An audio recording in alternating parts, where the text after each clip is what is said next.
This is a compilation of Half-Life lore I have created over the past few years. No intros, no outros, just lore. Enjoy. Here we explore in the lore and story behind the right man in the wrong place, Dr. Gordon Freeman. Way back before the Earth fell prey to the Combine Empire, a young man grew up in Seattle, Washington. As he studied, he discovered an interest in the world around him and how it worked. Over the years, he took inspiration from the likes of Stephen Hawking and Albert Einstein. These men had given so much to the scientific community, and with this need to understand the universe around him, he followed in their footsteps and began the work to acquire a career in theoretical physics. Through his hard work and determination, Gordon managed to get into a program at the Massachusetts Institute of Technology. While there, Gordon made a strong impression on his peers and professors. One of his professors was Dr. Isaac Kleiner. This man was a well-known name in the scientific community after his research and documentation on teleportation, and this bond between them would later grow into a much stronger relationship. While Gordon's time at MIT is mostly undocumented, it should be noted that his thesis was titled Observation of Einstein-Podolsky-Rosen Entanglement on Supraquantum Structures by Induction through Nonlinear Transuranic Crystals of Extremely Long Wavelength Pulse from Mode-Locked Source Array. Although this title is a mouthful, in essence, Gordon's work studied how matter moved through objects without coming into physical contact with them, teleportation.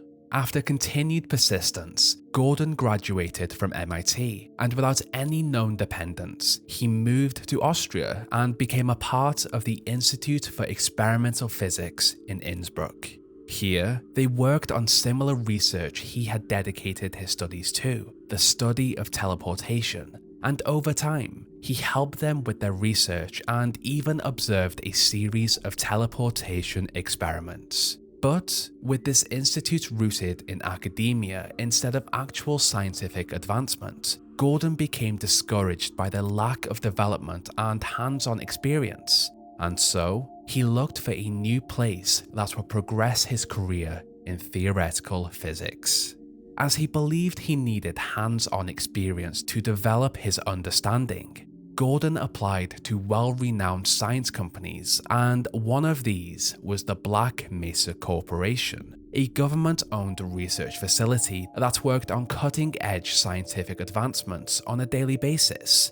As a company of this magnitude, only the best and brightest of applicants were given the opportunity to work here, and in the window of time that Gordon had applied, another hopeful scientist had also piqued the interest of the administration team, Dr. Judith Mossman.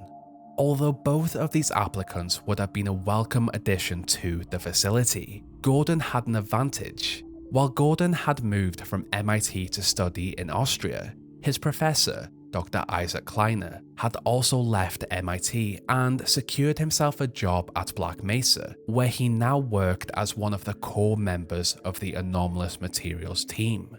With an already established positive relationship with Gordon and his additional experience at the Institute for Experimental Physics, Gordon was offered the position at the top-secret Black Mesa research facility, and he accepted.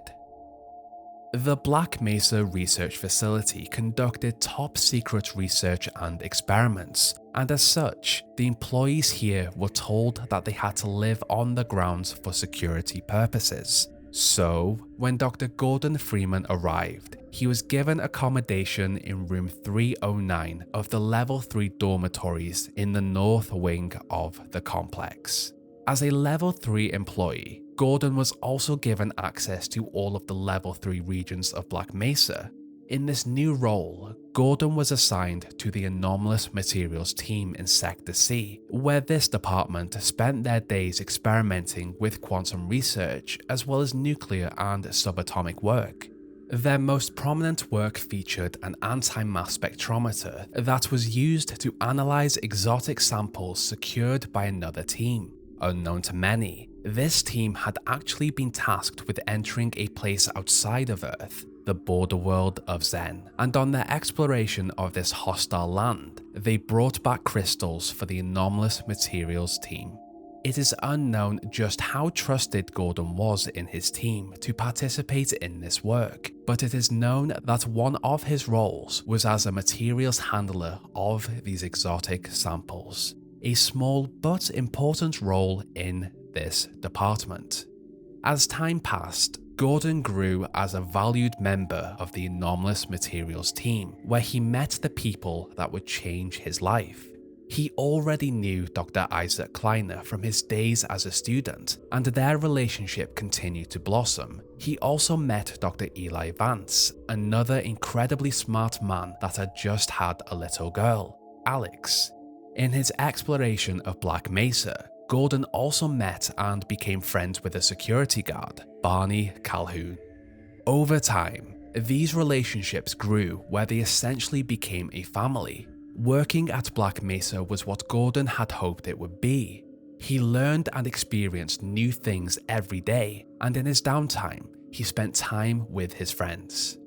On some occasions, Dr. Kleiner would lock himself out of his lab, and so Gordon and Barney would race through the ventilation ducts of the facility to see who could unlock the door first. While Dr. Kleiner was known for his forgetfulness, Gordon also had a reputation for arriving late, and as time went on, it just became a joke within their department. His work was great, he even won Employee of the Month at one point, but his timekeeping was not. Gordon had settled in well and grown in this team, but change was on the way. On an unspecified date in the early 2000s, some believe this to have been May 16th, the anomalous materials team were given a crystal sample, GG-3883, to analyze with the anti-mass spectrometer, but this one was different.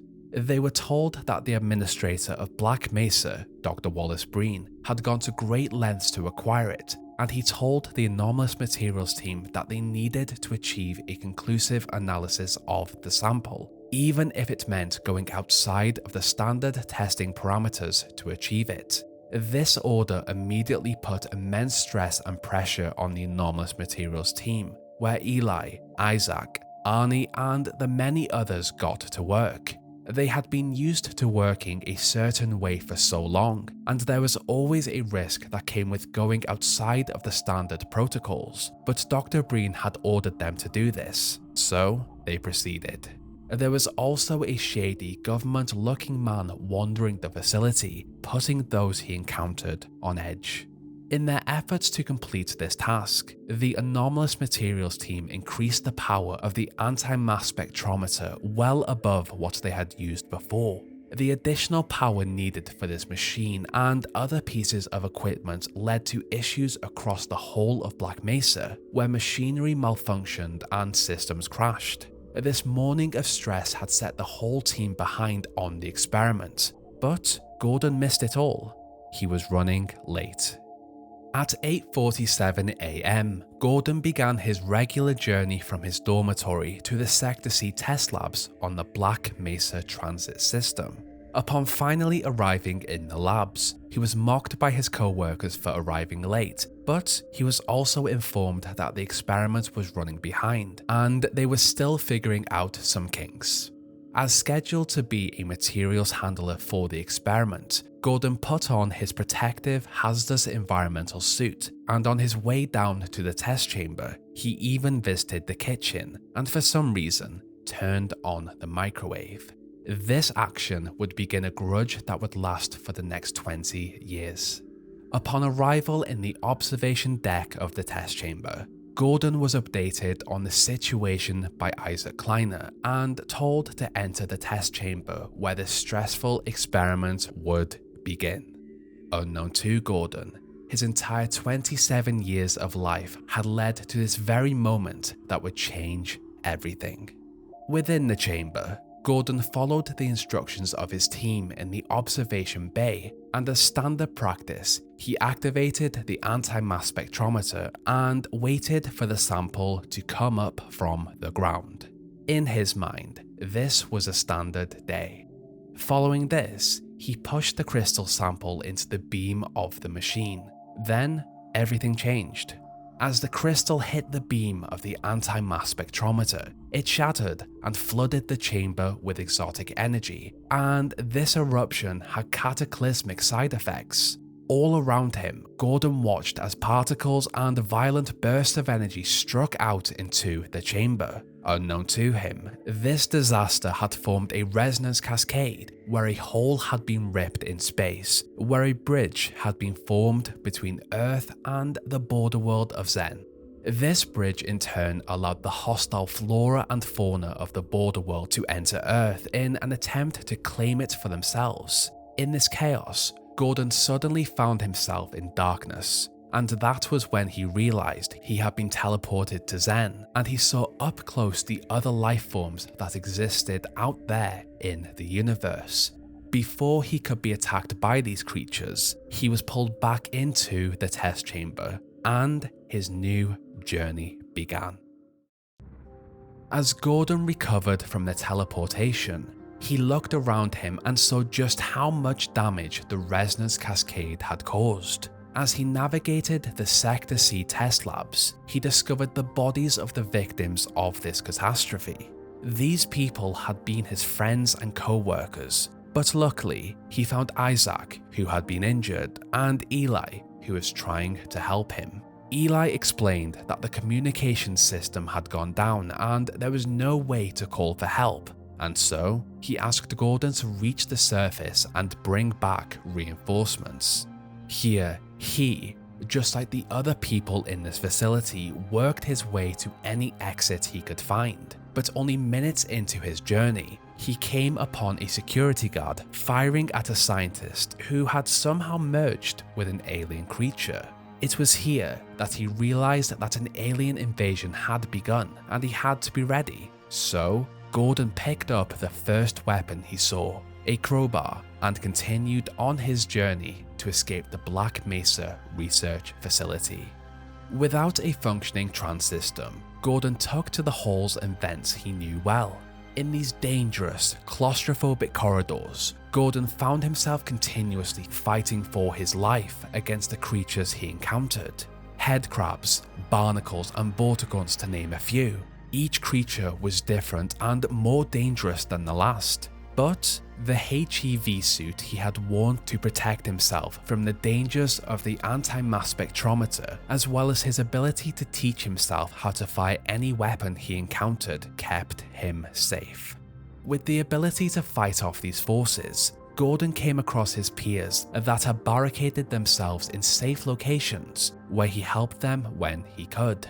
And then he heard of a military force that had arrived at Black Mesa to rescue them, the Hazardous Environmental Combat Unit. But when Gordon eventually encountered them, he was surprised to see them gun down the scientists instead of helping them. Then he realized they were here to not only take out the invading aliens, but also any witness to this event. So, going forward, Gordon had to fight against both of these hostile forces. On his path, Gordon killed many of the HECU as he navigated the sewers, the surface, and even the underground rail, to the point where this military force openly sought out Gordon by name just so they could have their vengeance on this scientist with a crowbar that had killed many of their own. Although he had turned into a warrior, Gordon still was a scientist and learned from his peers he met along the way that there was a science team hiding out in the Lambda complex that maybe knew of a way to reverse the resonance cascade. Following instructions, Gordon launched a rocket with a satellite attached to it that the scientists believed would close the link between Earth and Zen, and with this complete, he continued his journey towards Sector F. Following additional altercations with the HECU, one of which led to his capture and imprisonment in a trash compactor, Gordon discovered a secret part of Black Mesa where he learned the facility had actively brought back creatures from Zen and experimented with them. They in part had been responsible for this incident. Throughout this journey through the bowels of Black Mesa, Gordon had noticed a man just out of reach watching him from afar. From his emotionless stare, it appeared he was just there to watch him and not help. Finally, Gordon arrived at the Lambda complex and was told by the remaining team here that the reason the rift between Earth and Zen had not closed was because a powerful force had kept it open from the other side.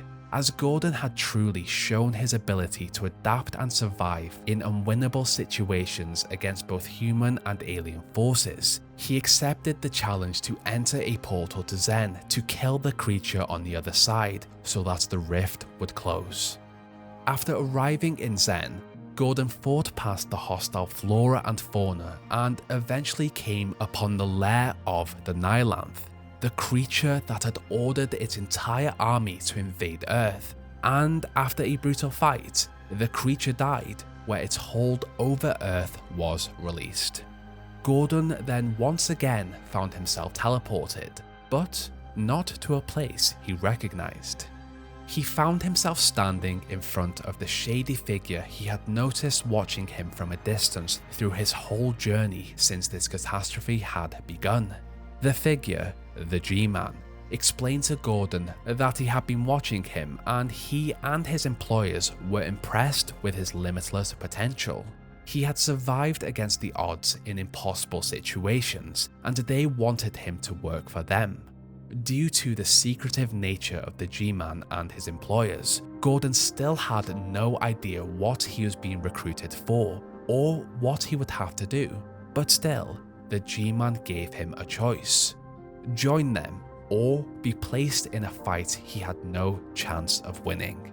And so, Gordon accepted the G-Man's offer and entered a green portal into nothingness. Out of nothing, Gordon found himself still within stasis, a timeless void outside of reality. Then, the G-Man appeared once again. It seemed that the job he had been hired for was about to start. As he listened to the G-Man, he was told to rise and shine from his rest, and that his hour had come. After this, Gordon found himself somehow on a train entering a city. Confused, he left the train and saw the director of Black Mesa on a large television screen, welcoming the occupants of this train into City 17. Something was very different about the world, but he could not figure it out. Unknown to Gordon, the moment between entering the green portal and arriving on this train had seemed like mere seconds, when in reality, it had been 2 decades. The G-Man had simply kept him in stasis and frozen his conscious thought. As Gordon navigated the train station, he was ordered to follow some sort of police officer after he had attempted to enter a gate that had closed on him. After following the officer into an office, he took off his mask and revealed himself to be Barney, his friend from Black Mesa. Following this, Barney began a video call to Dr. Isaac Kleiner, and it was a relief to see that they had both survived the Black Mesa incident. Over the next few hours, Gordon learned that he had been gone for much longer than he had thought, and after his actions during the Resonance Cascade, he had, in a way, become revered as a legend.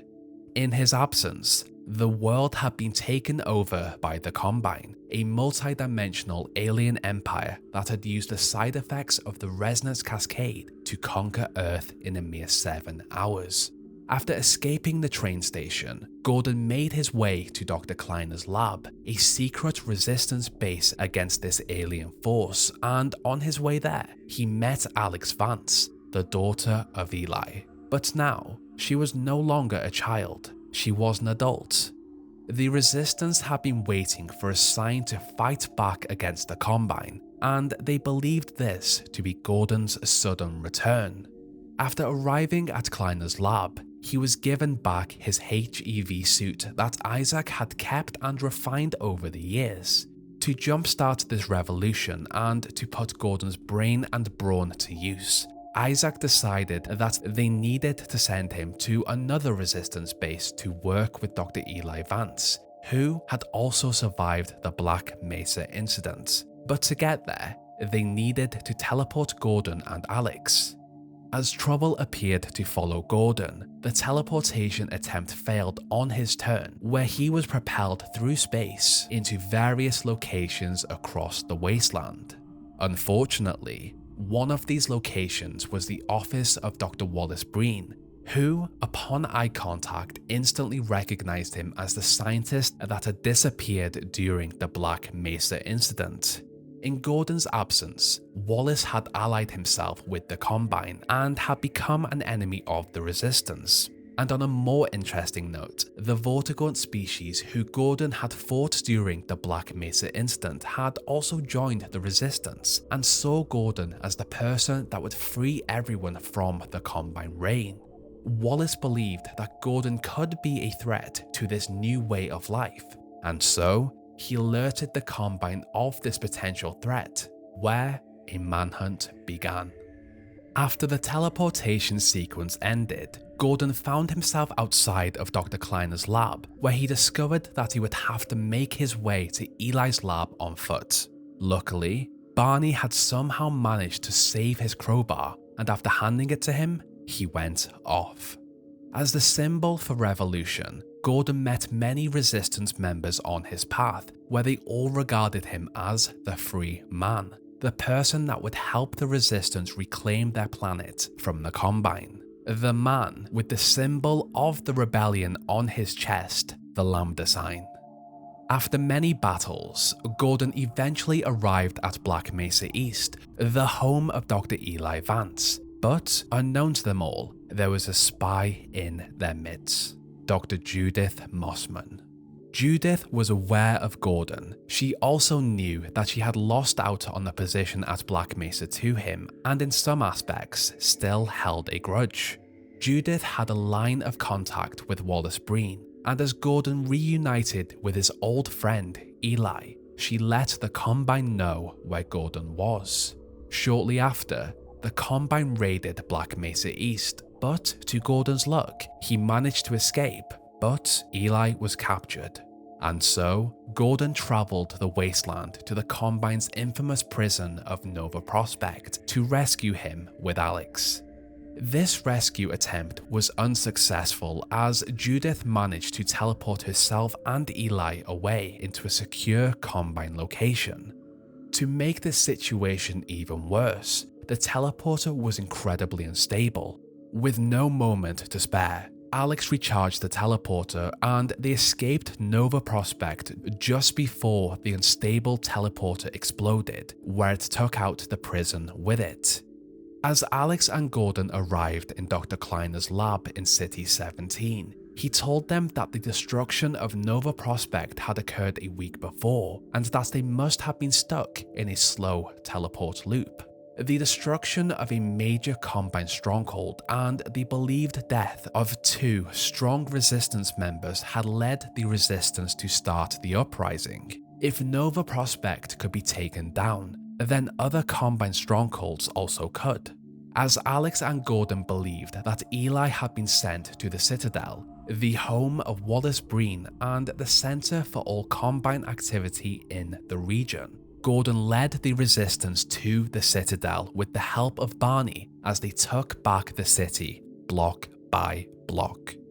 After approaching the Citadel, Gordon entered it and allowed himself to be captured just so he could reach the office of Wallace Breen. Here, he was reunited with Wallace, Judith, Eli, and a newly captured Alyx. Wallace appeared to be aware of some sort of control that loomed over Gordon, and that his skill set had essentially been used by them. Of course, they were both aware of the G-Man and his mysterious practices. After a confrontation between Judith and Wallace, Gordon was set free where he chased down Wallace in his goal to free humanity from the Combine's reign. During this showdown, Gordon managed to destroy the Dark Fusion reactor as Wallace opened a portal to the Combine overworld. The destruction of this reactor had a violent side effect where energy surged from the top of the tower. As this wave of energy came towards Gordon and Alyx, time stopped and the G-Man appeared once again. It appeared that Gordon had somehow done exactly what the G-Man had wanted him to do, and as he had completed his task, he was once again plucked out of reality. The G-Man explained that he was impressed by his work and he had received tempting offers for his services. This time, the G-Man did not give Gordon the illusion of choice and instead placed him back into stasis, where he hoped to keep him for his next task.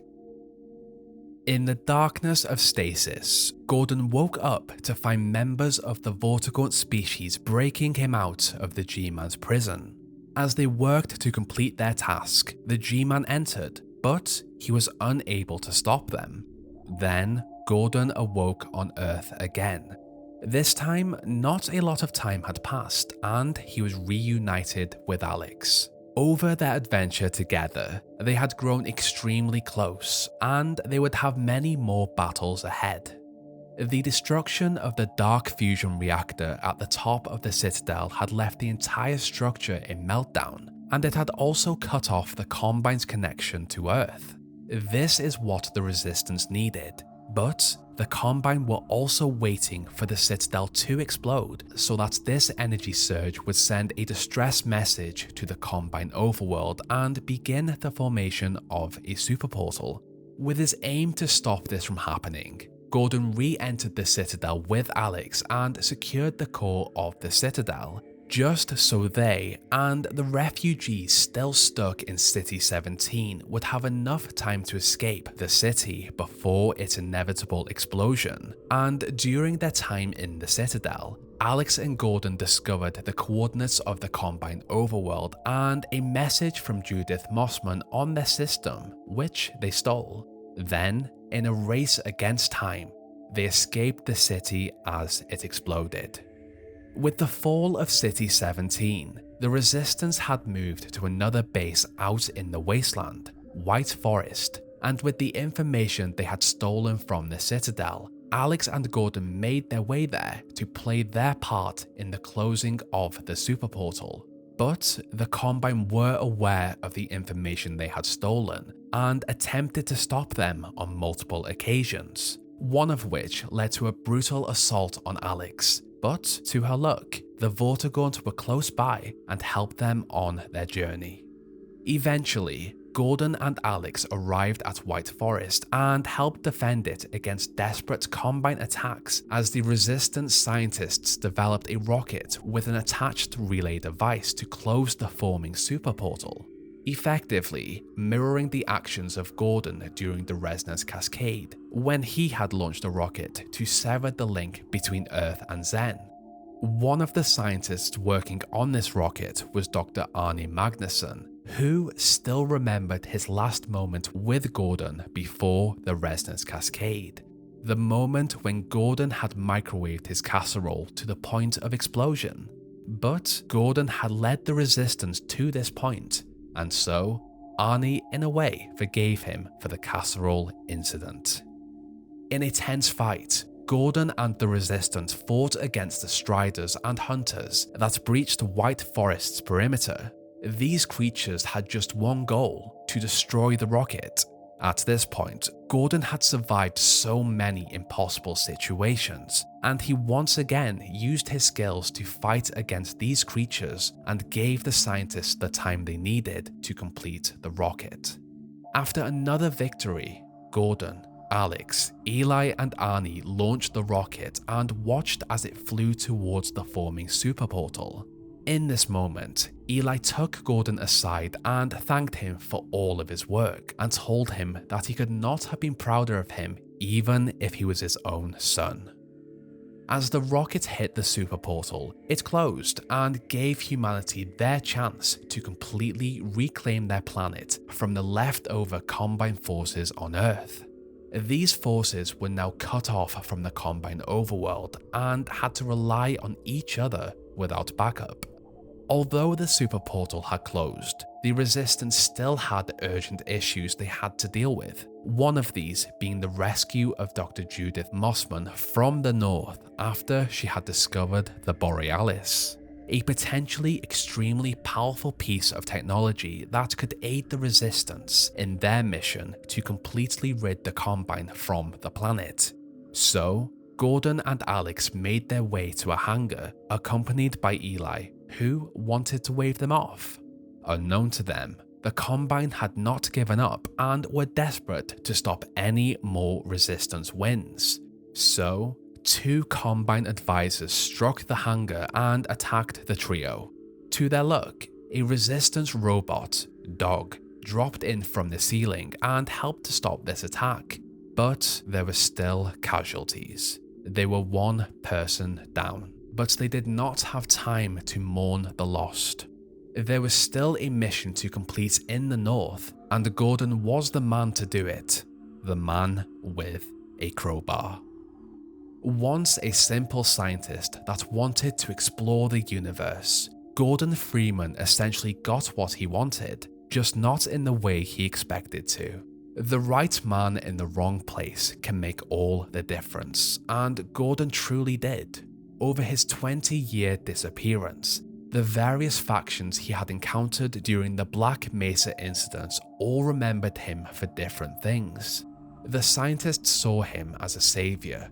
The Vortigaunt saw him as the man with a crowbar running at them through the steel corridors, and the survivors of the Black Mesa incident who later joined the Resistance saw him as a symbol of revolution. In a way, he was all 3 of these. Throughout Gordon's journey, the G-Man had taken a keen interest in his actions, where his choices during the Resonance Cascade essentially acted as a job interview where his skills would be used in the war to come. But following interference from the Vortigaunt, Gordon broke away from the G-Man's influence and control to the point where he and his employers had to look elsewhere for someone that could take his place, a new pawn for their plans. As of now, it is unknown what happened to Dr. Gordon Freeman. Maybe one day we will know, but what we know for sure is that whatever he does and wherever he goes, his crowbar will be with him, and he will fight to the death against the Combine Empire as the G-Man watches from a distance. Here, we explore in the lore and story behind the Stalkers. The war between the Combine and the armies of Earth was short but horrific, and on the 7th hour, this multi-dimensional alien empire was approached by a spokesperson for humanity, where he offered their submission in return for their lives. But not every member of humanity agreed to this offer and continued to fight for their species. Over their time exploring various dimensions and universes, the Combine conquered countless species, where, upon a successful invasion, they took the valuable resources each planet held, but the worst part was what they did with the sentient life forms that had once occupied them. Each species was different from the last, and with an ever-growing army, they looked at the biology of each species, and after exploration and experimentation, they manipulated and adapted their biology in an attempt to form new units for their armies. Each one mentally adapted to follow their rules. And as time went on, many species were brutalized and twisted into the Combine units the Resistance encounter today, some of which known being the Hunter, Advisor, Strider, and so on. As time passed on a Combine-controlled Earth, these aliens once again experimented with this new sentient life form they had, and looked at all of the possibilities the human biological structure could be used for. The most prominent being members of the Overwatch. These had volunteered to join the human arm of the Combine army in return for additional benefits with little to no biological modifications, but there was another that was not so optional. A modification some would say was a fate worse than death.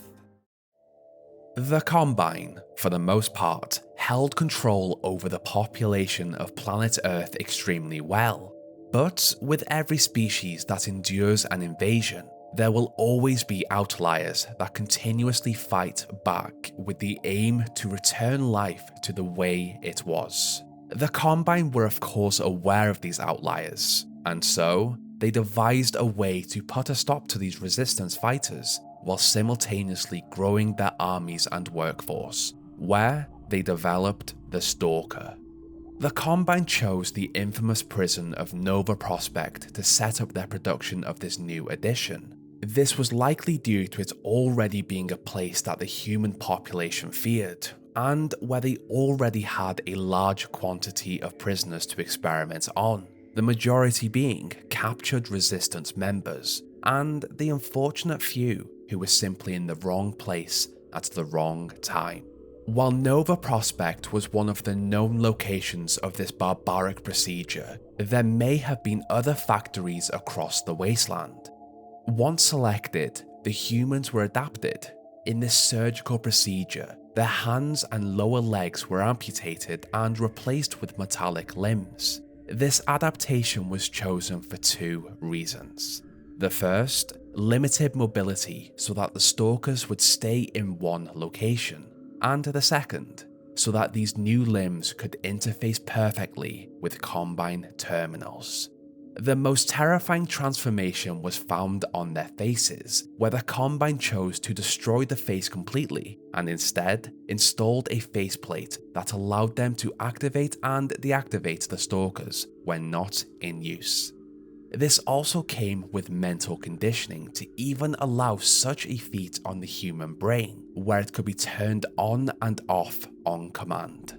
Behind this faceplate, they were also fitted with high-powered welding lasers, where their eyes had once been, which, upon activation, allowed them to cut through objects with ease thanks to pinholes in their faceplates. Designed to be drone workers to exist in solitary as they performed Combine control tasks across the wasteland, their bodies were drastically transformed to aid this. In their new form of existence, they no longer required a way to communicate with anything around them, so their ability to speak was taken away, where it is believed either their vocal cords or their larynx was removed, leaving them only the ability to grunt. In their new roles, they were required to work unsupervised for long periods of time, and in order to reduce maintenance, the Combine took out their digestive tracts that relied on regular food, and instead installed a gastric port where they were fed with a Combine-designed cocktail of essential nutrients to keep them alive and operating. In doing this, their bodies withered away into a basic, vulnerable frame with just enough muscle and body fat to keep them together. And without the requirement for reproduction, these poor souls also had their reproductive systems removed entirely. To complete this brutal mutilation of the human body, the Stalkers went through mental conditioning to serve the Combine and their orders, which eventually transformed them from barely human into biological husks working as a part of a larger workforce. Following their transformation, the Combine transported their Stalkers in pods to various locations across the wasteland through the use of razor trains, where they were set to work for the remainder of their days. The only known location so far was the Citadel in City 17. Here, they were stationed mostly in the lower levels to work with and maintain the core, monitored from afar by Overwatch units, and they were even noted to guard the core against any intruders that managed to slip into the Citadel. Their lasers had the ability to cut through metal, and if a resistance member were to be struck by them, they would not survive this encounter. in these moments, cementing the fact that the Stalkers now lived only as mindless slaves to serve the Combine, completely unaware of what they once were. There may have been many other locations and uses for the Stalkers across the planet, but if these did exist, the Combine kept them secret. Approximately 20 years after the Combine's invasion of planet Earth, 2 Resistance members found themselves in Nova Prospekt, but they had not been captured. They had come here by choice with a plan to rescue one of the leaders of the Resistance. As Gordon Freeman and Alyx Vance navigated the prison, they eventually discovered Dr. Eli Vance, but were unsuccessful in their rescue attempt. And to escape the prison, they used an unstable teleporter, which then exploded, taking out part of the facility with it. Although it is unknown whether this explosion took out the part of the facility where the Stalkers were made, it did remove the fear that the Resistance once had about the prison, which began the uprising. If Stalkers could no longer be made, and a major Combine stronghold could be destroyed, then the Combine were not as strong as humanity believed them to be. Over the next week, the Resistance took back their city block by block, until eventually, Gordon Freeman arrived in the Citadel. Within the lower levels, the Stalkers worked away fulfilling their orders given to them by their masters, and even when an explosion left the Citadel unstable, they continued to work, completely unaware of their surroundings, focused solely on keeping the Citadel running.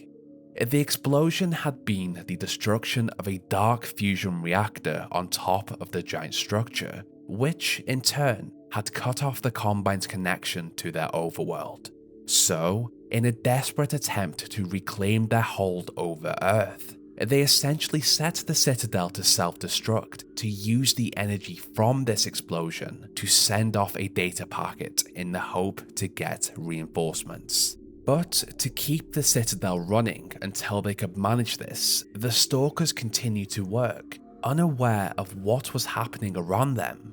Although their transformation had been a harrowing experience on the person they had once been, the Combine had no regard for human life, and these were merely replaceable parts of a biological machine.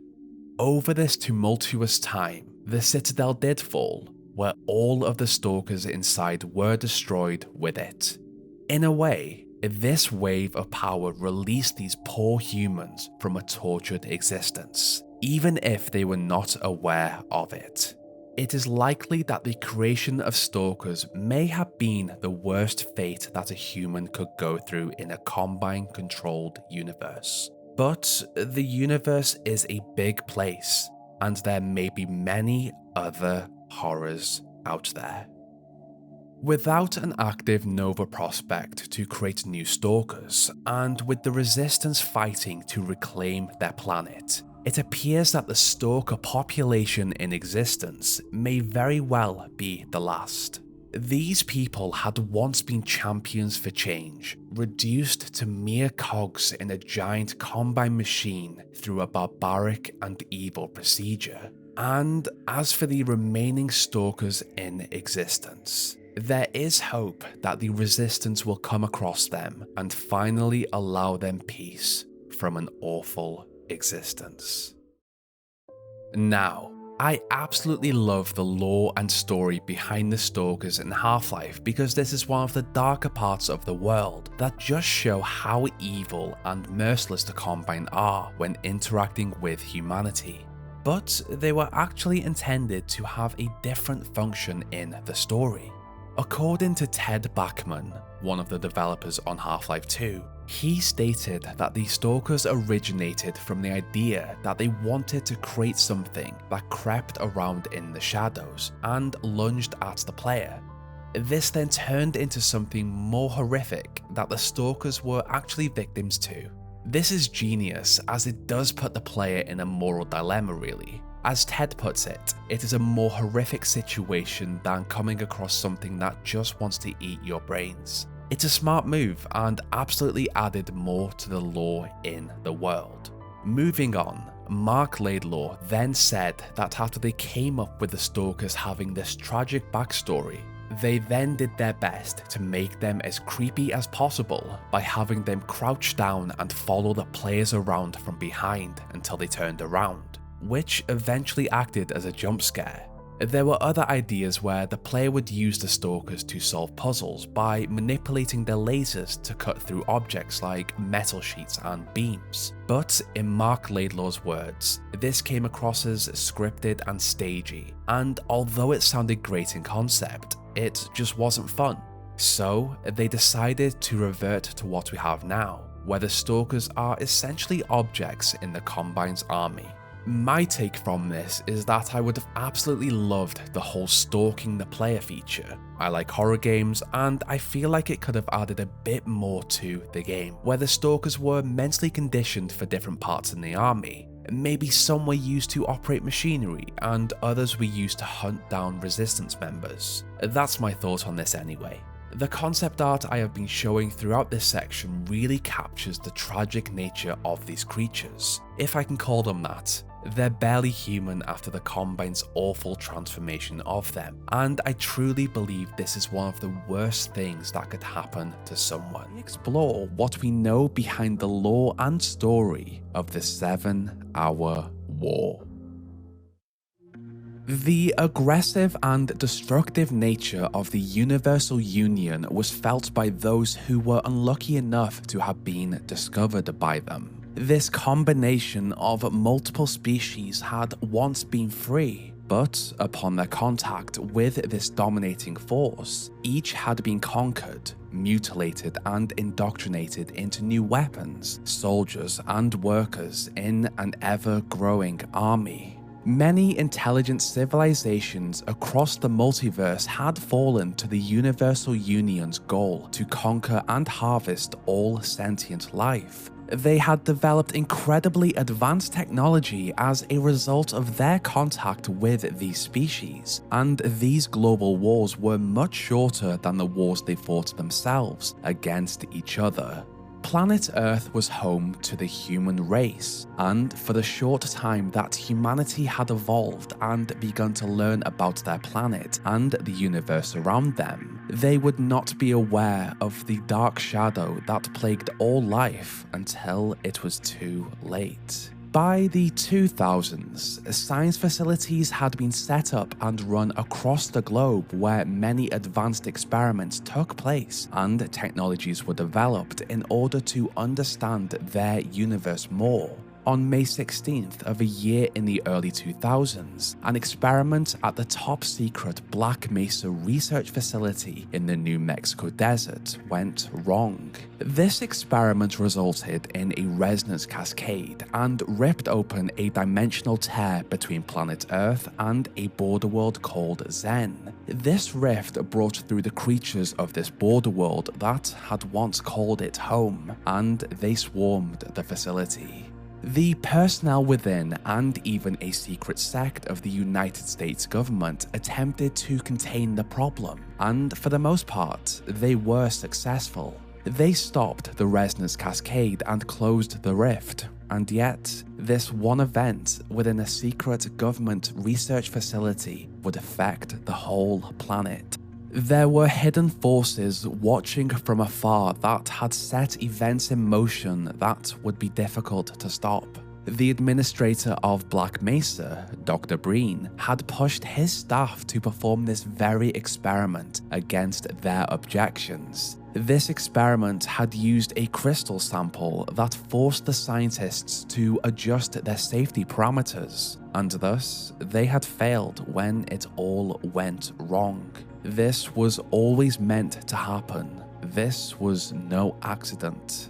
While Breen may have pushed his team to do this, there was also a government-looking man that had wandered the hallways on this day, and he was even the person that had handed Black Mesa the crystal sample they had used in this experiment. This G-Man, or whatever creature he truly was, would appear from time to time over the next 2 decades to guide humanity and push events in order to reach a goal that, even now, no one knows.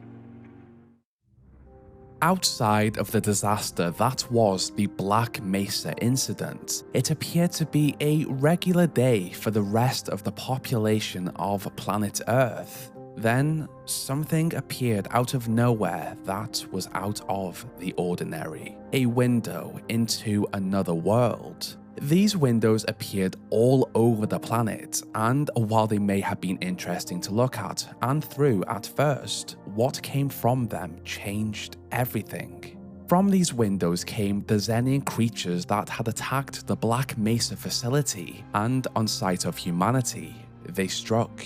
Headcrabs latched onto the heads of anyone in the vicinity. Barnacles formed around regions that they could catch their prey with their long tongues. Vortigaunt acted in self-defense, and the various other creatures attempted to make this new planet their home after they had been pulled from their old one. This once interesting phenomenon quickly turned into a global barrage of hostile Xenian creatures as these windows turned into portal storms and flooded Earth's villages, cities, and oceans with confused creatures unaware of how they had arrived here. Just as fast as Earth entered a new era of war and defense from entities from another world, the governments of each nation sent out their militaries to protect their citizens. For the next couple of days, Earth's armies all faced the same threat, and they had to quickly learn how to take them out. The issue was that although the headcrabs, houndeye, and other less intelligent creatures could be taken out easier than the Vortigaunt, the population still suffered heavy casualties as portal storms ravaged the planet and brought through even more. Throughout this ordeal, multiple newspapers attempted to document and keep track of what had happened in order to keep their people calm and safe. The Times published their European issue, and the Terminal did their best to interview who they could to get a better understanding of these events. It was still not clear how this had happened. What they knew at this point was that it was a worldwide event, and the population should make their way into the cities in order to receive better protection from this threat. Due to the war, most of the information of what happened during this time was lost. However, it was documented that over these days, the combined militaries and Earth's resources were stretched much more than they ever had been before. Chaos and panic flooded across the globe. The planet had to fight against a new enemy from a place they could not even begin to understand without research. A sect of the United States government was aware of Xen as they had sent units in to deal with the Black Mesa incident. Their knowledge did not appear to help them in this situation. That is, if this information was shared. This still did not stop conspiracy theorists and scientists to attempt to understand how this had happened. These theories ranged from the meteorological consequences of climate change to secret science experiments gone wrong. Unknown to the masses, some of these were correct. The various governments warned everyone to stay inside and lock their windows and doors as more units were dispatched to clear regions of these alien invaders. In North America, the Federal Emergency Response officials encouraged citizens to rely on their existing food and water stockpiles before they made their way to attempt to make use of government food banks that had been set up. These were unprecedented times, and in blind panic and the genuine fear of death, these instructions were ignored as these resources were depleted quickly by the scared population. Humanity, of course, had a right to be scared. To most, these creatures were hostile. They had, however, been ripped from their homes and had landed on an alien planet themselves. They had attacked mostly in self-defense. Not only that, but they too just wanted to make this place their new home. The Vortigaunt were the most intelligent of the various species that had landed here, and they defended themselves against a scared population.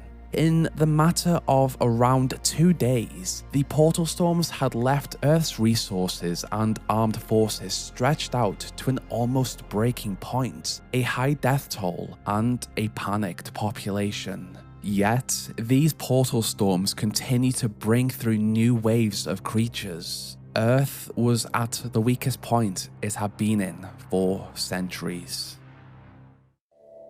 The resonance cascade had had an awful aftermath on the population of planet Earth since it had happened. However, the effects of it were not limited to this single planet.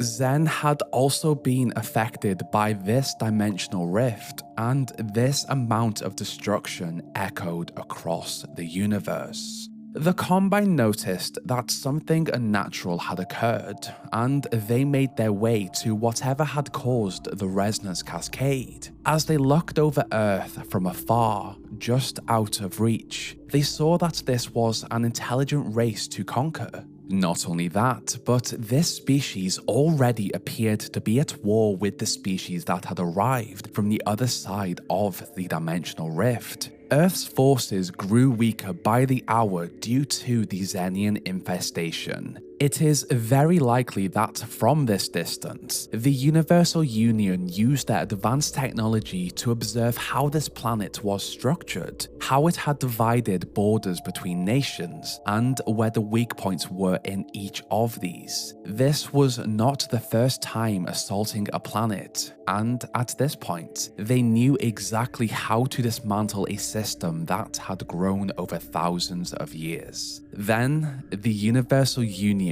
decided to strike. The portal storms that still continued to appear across the planet became the perfect resource for the Combine as they manipulated them to send through the first wave of their army simultaneously across the globe. This move confused humanity even more and increased the fear of an already terrified and struggling population. These were new creatures. They seemed to be more intelligent and appeared to be a part of a coordinated attack.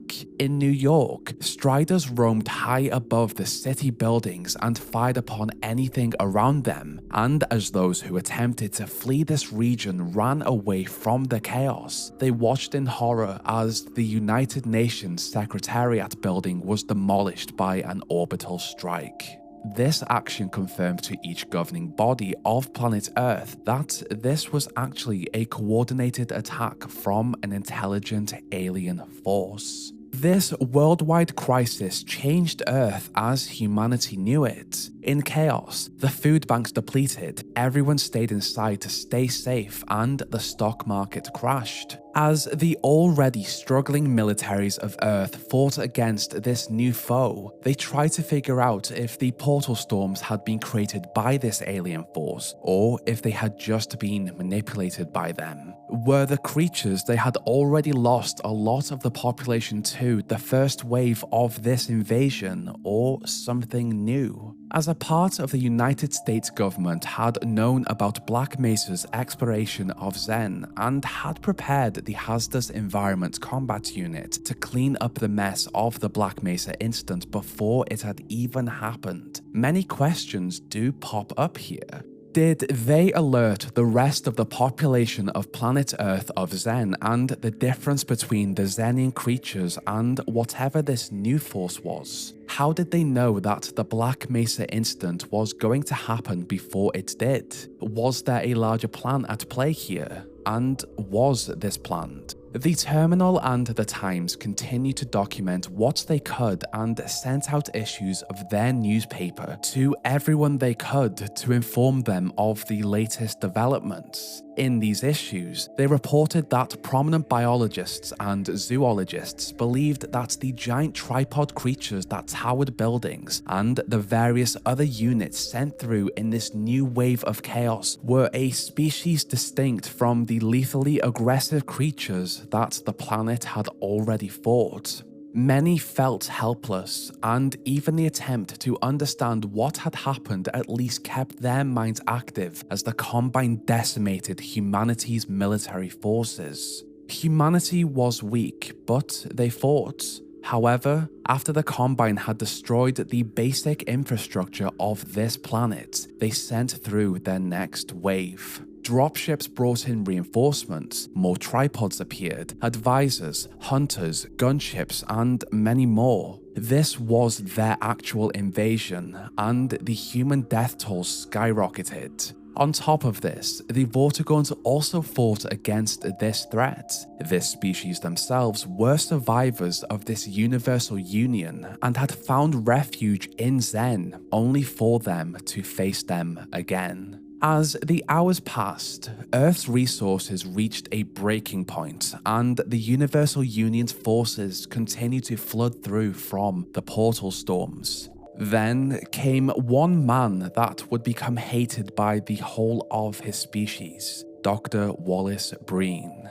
Breen had acted as the administrator of Black Mesa, and it was under his strict instructions that the experiment that had led to this chaos had been performed. To the rest of humanity, this knowledge was top secret.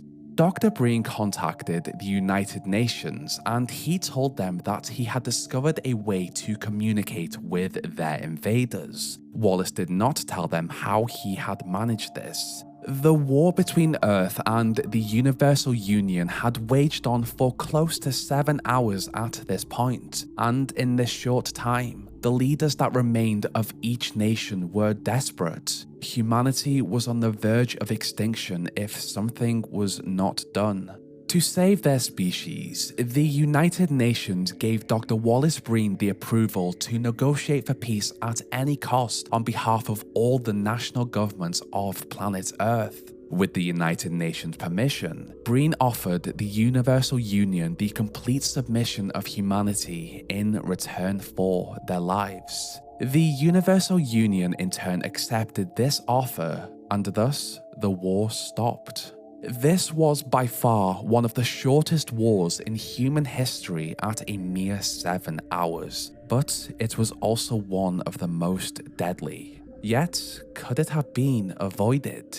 Dr. Breen had ultimately been responsible for the resonance cascade as he had pressured his scientists to perform the experiment. He had also somehow managed to discover a secret way to communicate with this alien force, and after he had formed this shallow offer of peace between the species, they declared him interim administrator of planet Earth, their spokesperson that would be responsible for relaying information and keeping humanity in line. This had worked out pretty well for him. On the evening of the end of this 7-hour war, Dr. Wallace Breen conducted a televised interview that was played across the planet. This was the first of many pieces of propaganda he would create for his new leaders. Breen explained that those who knew him would know that he was not a politician. He was a scientist that was just lucky enough to have discovered a way to communicate with their new leaders. Over the hours of this conflict, he had seen the data and the extreme nature humanity had found themselves in. His decision to offer submission was the only possible course of action. Humanity woke up the next day to a new world order. They mourned for the lost and waited for more information about what would happen next.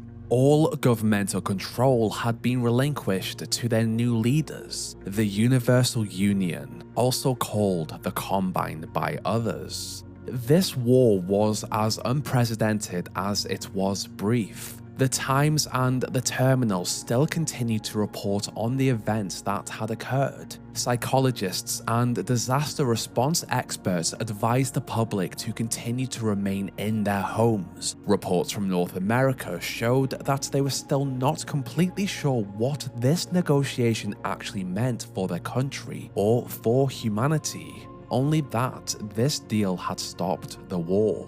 In an interview with The Times, Dr. Rebecca Heavily offered the advice that any rash behavior during this sensitive period could likely lead to unforeseen and undesirable consequences. It was in this newspaper that the population of the planet truly understood what had happened and who their new leaders were. The Times explained that Dr. Wallace Breen had used his decades in cutting-edge abstract physics to negotiate the sweeping multinational surrender to the extraterrestrial force known as the Combine. Humanity had been saved from an almost certain fate of extinction without Breen's interference. However, there were many who were critical of him. Davide Ransoman of the University of Eastern Colorado's Political Science Department argued that Breen had no legitimate democratic mandate. His lack of political knowledge had led to an interplanetary coup, with him as the mouthpiece of this new empire. There were also some who left him support. General Stanley Thorberg, a former commander of NATO's forces, simply asked, "Would you rather be dead?" The general public believed that Breen had taken advantage of his ability to communicate with the Combine and sold out his own species in the process. He had simply been in the right place at the right time, and there were others that worried that this United Nations sanctioned surrender would not be enough. Earth had offered their submission, but what if the Combine wanted something else? They had nothing else to leverage. In an attempt to celebrate the fallen of this war, many musical superstars of Earth came together and called for interplanetary peace and cooperation with the Combine through an Earth Unite concert planned for the following weekend. Whether this event did take place is unknown. What we do know is that their concert or songs did not persuade the Combine. Despite their disdain for how these events had turned out, humanity had to prepare for what came next. This war had decimated parts of the planet. Important food supply lines had shut down, and the Combine's removal of the internet and communication had left each nation isolated. Humanity had submitted, yet still soldiers and local militias attempted to fight against this impossible, highly developed multiversal threat following the days of this war, but they were just too powerful. Over the years, the Combine relocated the population of humanity into heavily monitored settlements to be watched over and controlled. This universal union had taken control of the planet, but even they could not completely eradicate the Xenian pests that plagued the planet. Humanity had submitted, but parts of the planet still remained a battleground for control between Xenian forces and the Combine. Away from Earth, the Combine likely fought other wars, just like this one, and they took resources from Earth to help them in their fight. Our oceans depleted immensely as it was transported, and what once was a mostly safe planet slowly turned into scattered Combine settlements that housed humanity and Vortigaunts like cattle, as the wasteland between them became home to the hostile Xenian wildlife. Even now, 20 years after the 7-Hour War, only a few settlements are known of as a result of the Combine's ability to limit communication and information. City 17 was formed within a region in Eastern Europe. As for North America, the United Kingdom, or the rest of the planet, it is unknown if anyone lives there or if they even exist anymore. For those who refused to submit to the Combine's rule, they were sent away to inhumane facilities across the wasteland. Nova Prospekt was one, once a human prison converted into a place of nightmares. The Combine, of course, offered those who believed in the vision of the Universal Union a place in their army. Each rank offered more power, but it came with biological modifications and memory adaptation. Humanity was an effective resource to have, and in order to keep their population controlled, after thorough analysis of the biological structure of this newly acquired species, the Universal Union installed a suppression field in order to stop pregnancy in the human race altogether, and chemicals were inserted into the water supply to make humanity forgetful. A tactic to make them more submissive. If humanity forgot why they hated the Combine, they would be more likely to serve them. Over the span of just 7 hours, humanity submitted to an alien race. All they had to do was submit in order to live. While many do believe this was just an awful chance encounter that had led to the downfall of humanity, was it? The 7-hour war was a legendary yet deadly event that changed the future of planet Earth forever. While brief, it not only showed humanity how small they actually were in the grand structure of the universe, but it also pushed the brave few of the population to come together to fight against a seemingly impossible enemy. Humanity did lose in the initial war that waged just as long as a school day or a typical work shift. However, 20 years later, it led the species of this little blue planet to jump up the technological ladder to form an army to counter the Universal Union, a human and Vortigaunt army forged in the fires of the overwhelming chaos around them. By the accounts of most of those involved during the Black Mesa incident and the subsequent war, some may speculate that this awful moment in human history was simply a part of a perfectly orchestrated plan by a powerful group. Few knew of the G-Man, but for those who did encounter him, mostly the higher members of the Resistance, they would know that he put the pieces in place for the Resonance Cascade to occur in order for himself and his employers to acquire the power of the border world of Zen for themselves. Dr. Breen was also aware of this man, and he used this catastrophe to leverage a position of power with the Combine in humanity's weakest moments. The question that remains is, was Breen truly one of the masterminds behind the 7-hour war, or was he just another piece in the G-Man's plan? Furthermore, the Combine knew of the G-Man and had prepared a prison for him in the event they ever encountered him.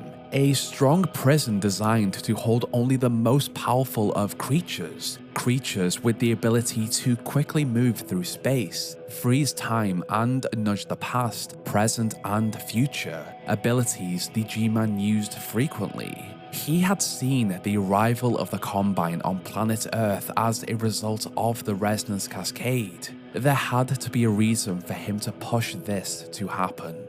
Regardless, this moment changed humanity and forged a powerful resistance over the course of 20 years that would do almost anything in their power to claim their planet back. Here, we explore Half-Life's biggest mystery through the lore, story, and theories behind the G-Man.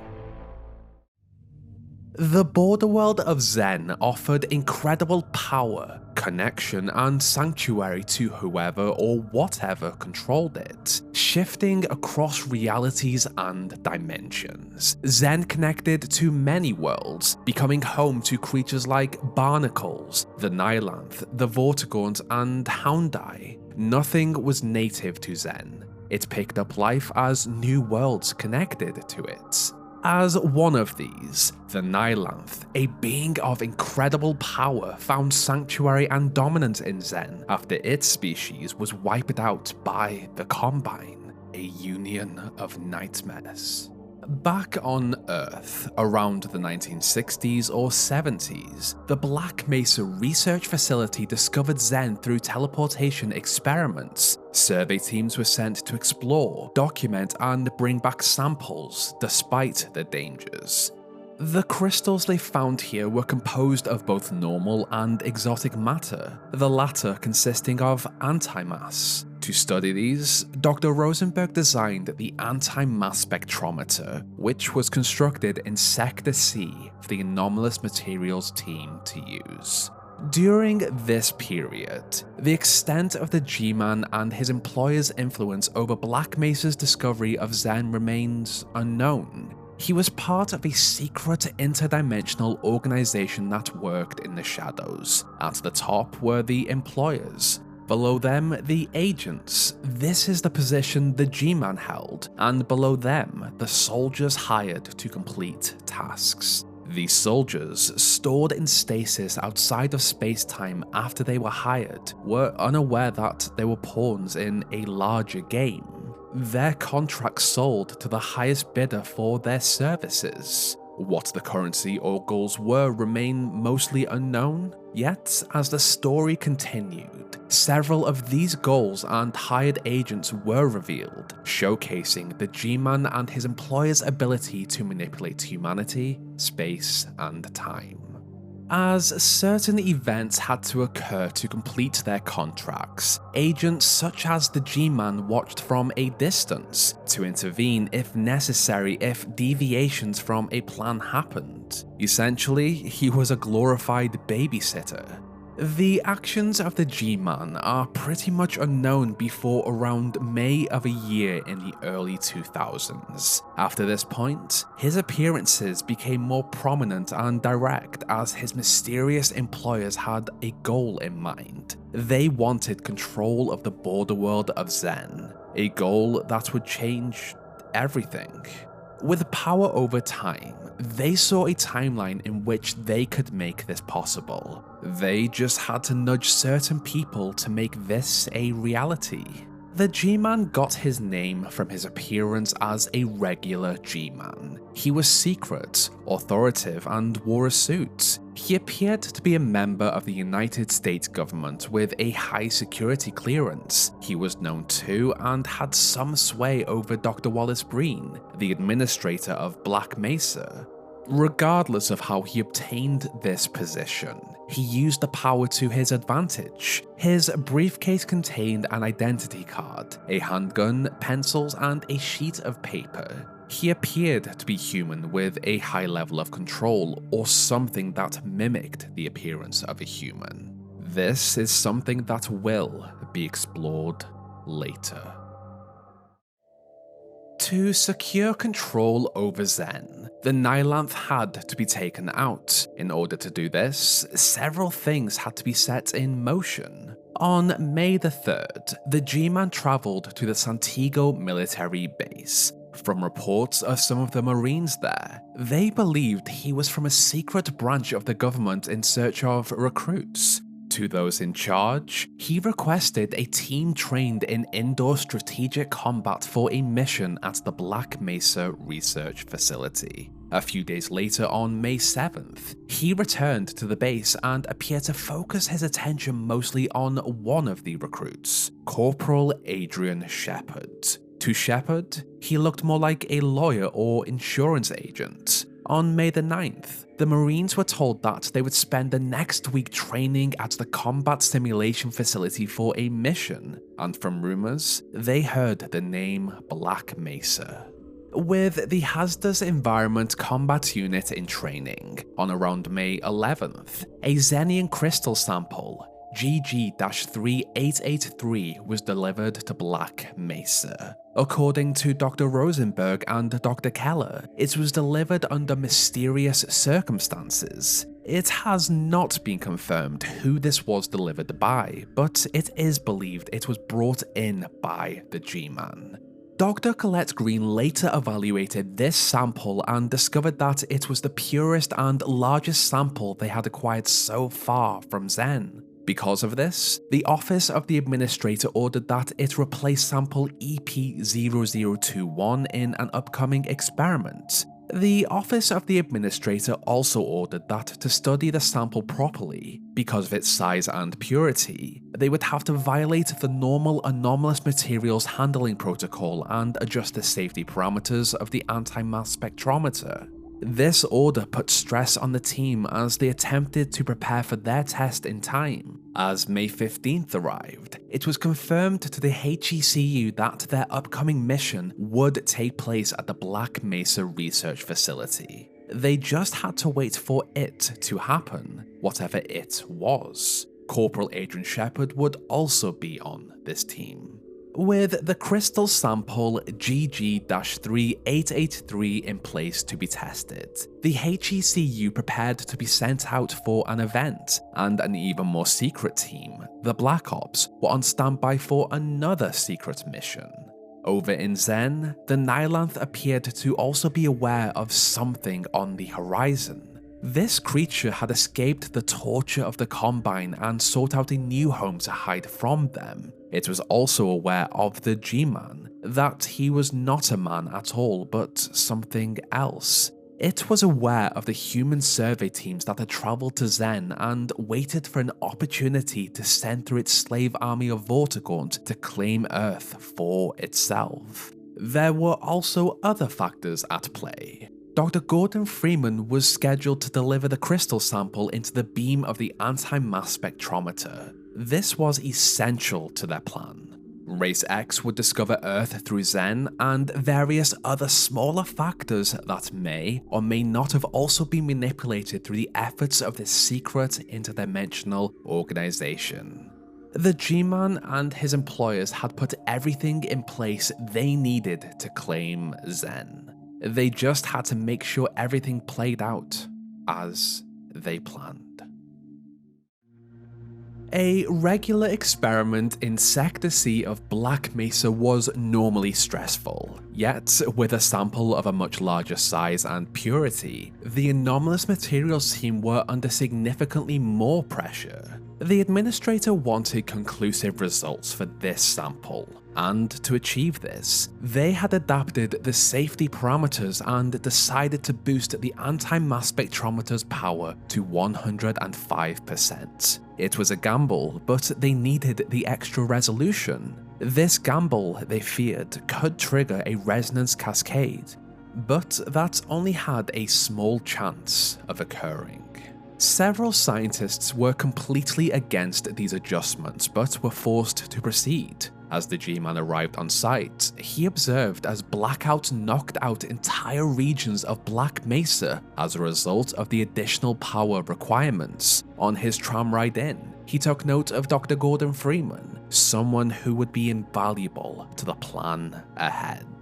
As he arrived in Sector C, he had a heated discussion with one of the scientists. While it is unknown what this argument was actually about, as it was muffled to anyone outside of the room, it is believed that it was related to the increased power usage of the anti-mass spectrometer. Increasing it from 90% to 105% was a risky move. Despite the complaints of the team, the experiment moved ahead.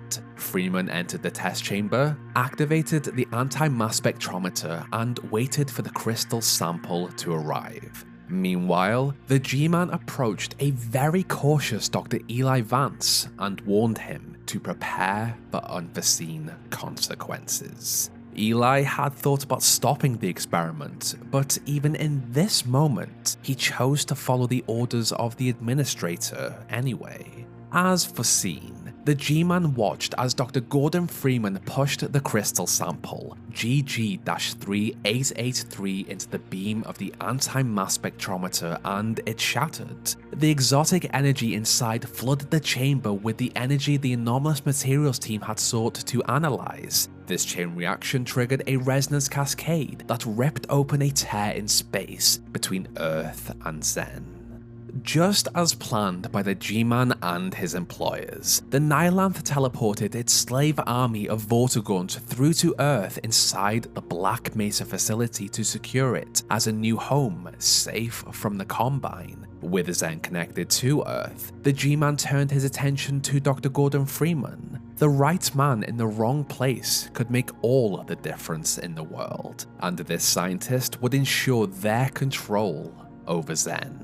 As Gordon began his journey across Black Mesa, the G-Man came across the daughter of Dr. Eli Vance, Alyx. Her mother had already died in this disaster as the Vortigaunt and creatures of Zen had fallen into the facility. As he looked at her, he saw something special. His employers told him that she was just a mere child of no practical use to anyone, but he thought differently. The G-Man ignored the worries of his employers and plucked her out of Black Mesa to safety. Over the following hours, the personnel of Black Mesa were massacred by headcrabs, bullsquid, barnacles, Vortigaunt, and the other hostile lifeforms of Zen. Meanwhile, Gordon Freeman discovered that he was a natural with a crowbar and the various other weaponry he found on his journey through Black Mesa. All he wanted to do was reach the surface to call for help. With Gordon on track, the G-Man's second plan came into play. The HECU were alerted that it had happened and they were dispatched to Black Mesa. Unfortunately, the Osprey holding Adrian was shot down, and when he awoke, he was completely unaware of what his orders actually were, as they were planned to have been given to him upon his arrival. The HECU were ordered to clean up the experiment that had gone wrong at Black Mesa. This meant they had to kill every alien life form and any witness with knowledge of what had happened there. As the G-Man was behind the arrival of this team, it could be suggested that he and his employers had planned the Black Mesa incident to be a self-contained event. Yet, as the hours passed, the situation deteriorated rapidly. If anything, maybe there were consequences that even the G-Man and his employers had not foreseen. From a distance, the G-Man watched Gordon and Adrian closely. Gordon grew more confident and survived several events. He ran, he thought, he shot, and he lived through scenarios that had killed many of his co-workers. Even after the arrival of the HECU, Gordon took them out one by one. As for Adrian, he showed the ability to adapt and survive against all odds, traits that reminded the G-Man of himself. As a result of the continued arrival of Zenian reinforcements and Freeman's killing spree, the HECU decided to pull out and save whoever they could. Having heard the call, Adrian raced to the evacuation point. However, Adrian still had a role to play as a pawn in the plan of the G-Man and his employers. So, the G-Man closed the hangar door that led to the Osprey, and he was left behind. As each minute passed, the Zenian forces overwhelmed and dominated the hallways of Black Mesa. Gordon was eventually told that something on Zen held open the tear between their world and the border world. Having survived deadly scenarios and against the odds, he was sent through to Zen to take it out. In a baptism of fire, a simple scientist had been forged into a soldier under the watchful eye and guidance from afar of the G-Man. With Gordon on Zen as planned, the G-Man once again turned his attention to Corporal Adrian Shepard. He and the few survivors of the HECU had come across the Black Ops, a safety net sent in to rid Black Mesa of all alien life and human survivors. Adrian also discovered the thermonuclear device they had brought with them to do this. To give himself and the other survivors a chance to escape, he disarmed the device. However, shortly after, the G-Man reactivated it. Each stage of his incident appeared to have been meticulously planned, and these little deviations were fixed quickly. Adrian later killed the Gene Worm, one of the most important members of the Race X species, a goal he had been guided towards since the G-Man had spotted him that day at the Santiago military base. Upon its death, a portal storm pulled Adrian into somewhere new. The G-Man looked down at his recruit in what appeared to be an osprey flying through the New Mexico desert. In the distance, the thermonuclear device exploded and eradicated all life in Black Mesa. A successful cleanse of those who had any idea of what had happened. The osprey then brought him to his new home, Stasis.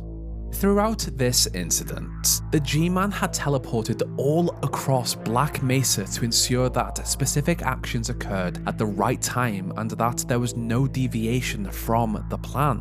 Nevertheless, he still had two loose ends to tie up after the destruction of Black Mesa. He told the corporal that he admired his ability to adapt and survive against all odds. His employers, on the other hand, did not trust that Adrian would keep everything he had seen to himself, one of those human temptations they had observed. So, the G-Man had offered them an alternative, to preserve Adrian in stasis as an agent for a mission in the future.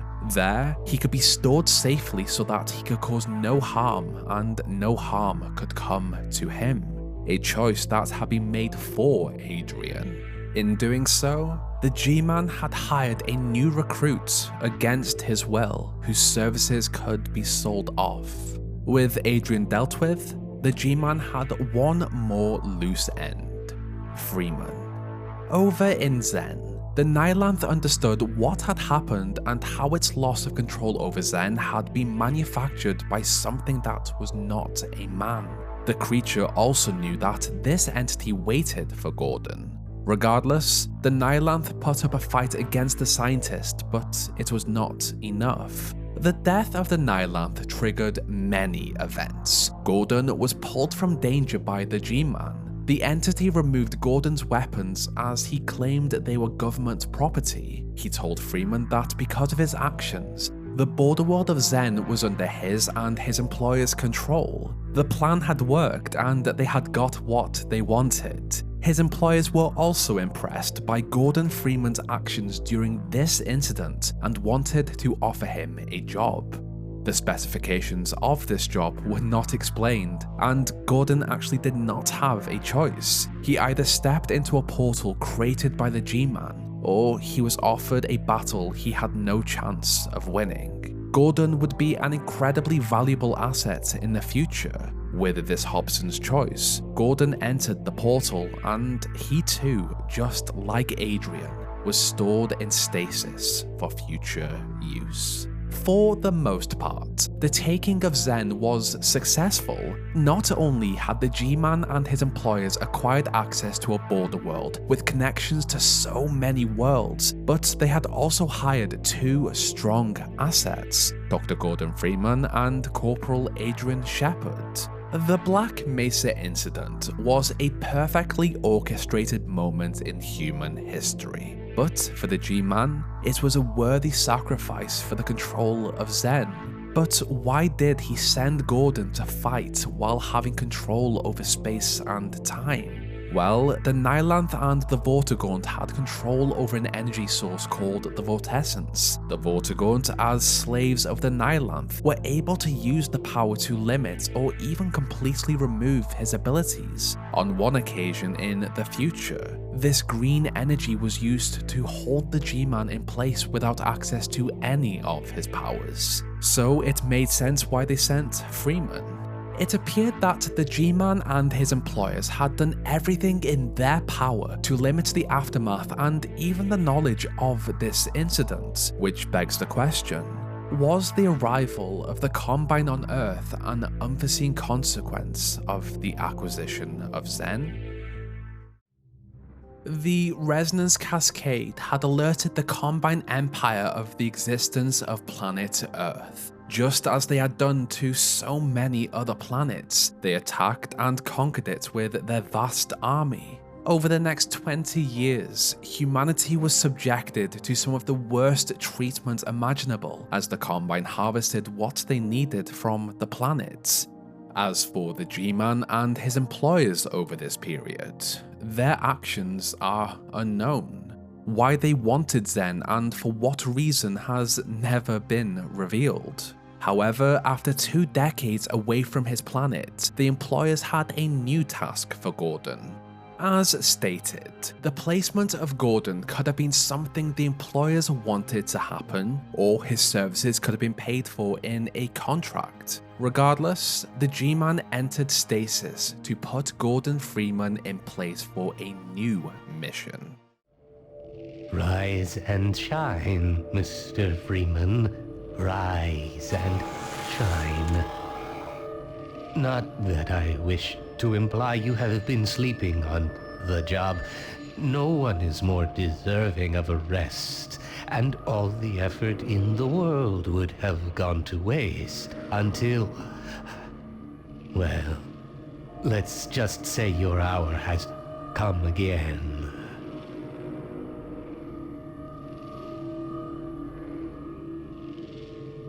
The right man in the wrong place can make all the difference in the world. So wake up, Mr. Freeman. Wake up and smell the ashes. Having placed Gordon on a train 20 years after the Black Mesa incident, once again, he watched from the sidelines to make sure his soldier followed the correct path. The Combine's occupation of Earth was likely an unintended side effect of their acquisition of Zen, and at this moment in human history, the Resistance had grown just enough to finally fight back against the Combine. Gordon would be the match to trigger the powder keg that was an uprising.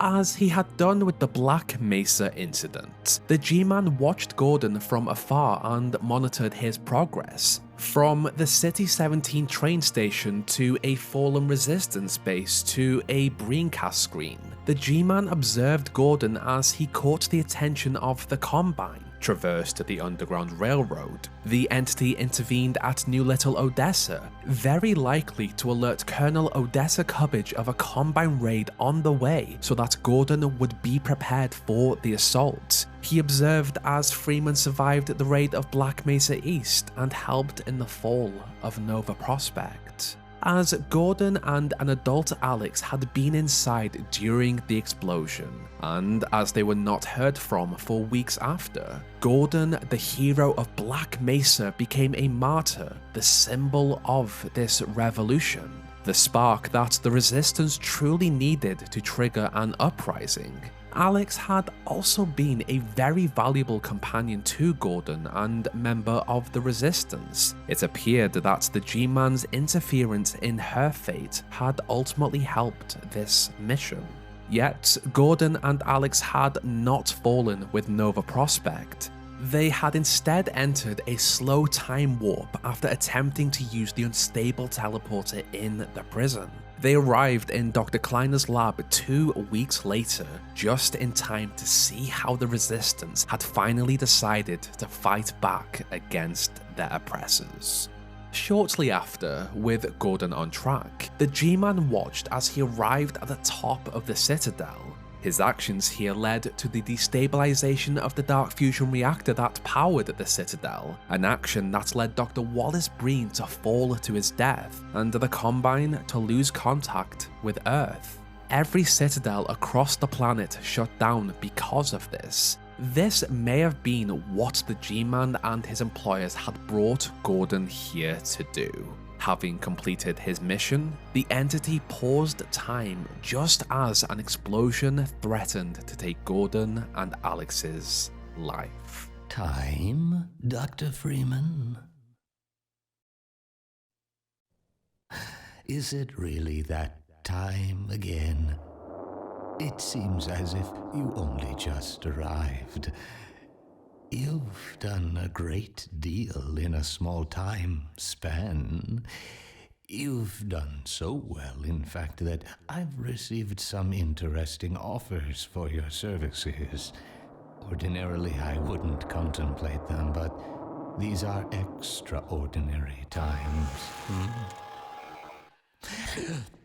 Rather than offer you the illusion of free choice, I will take the liberty of choosing for you, if and when your time comes round again.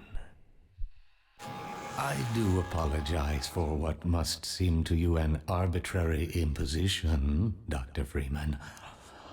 I trust it will all make sense to you in the course of... well, I'm really not at liberty to say.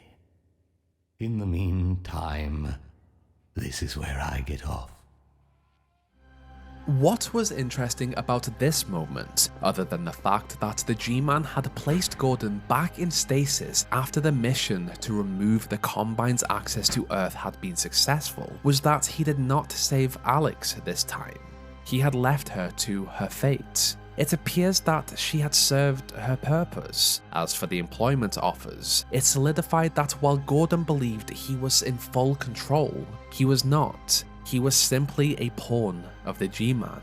He had been pulled out of stasis to cripple the Combine's hold of Earth, and having done it, he was put back in storage.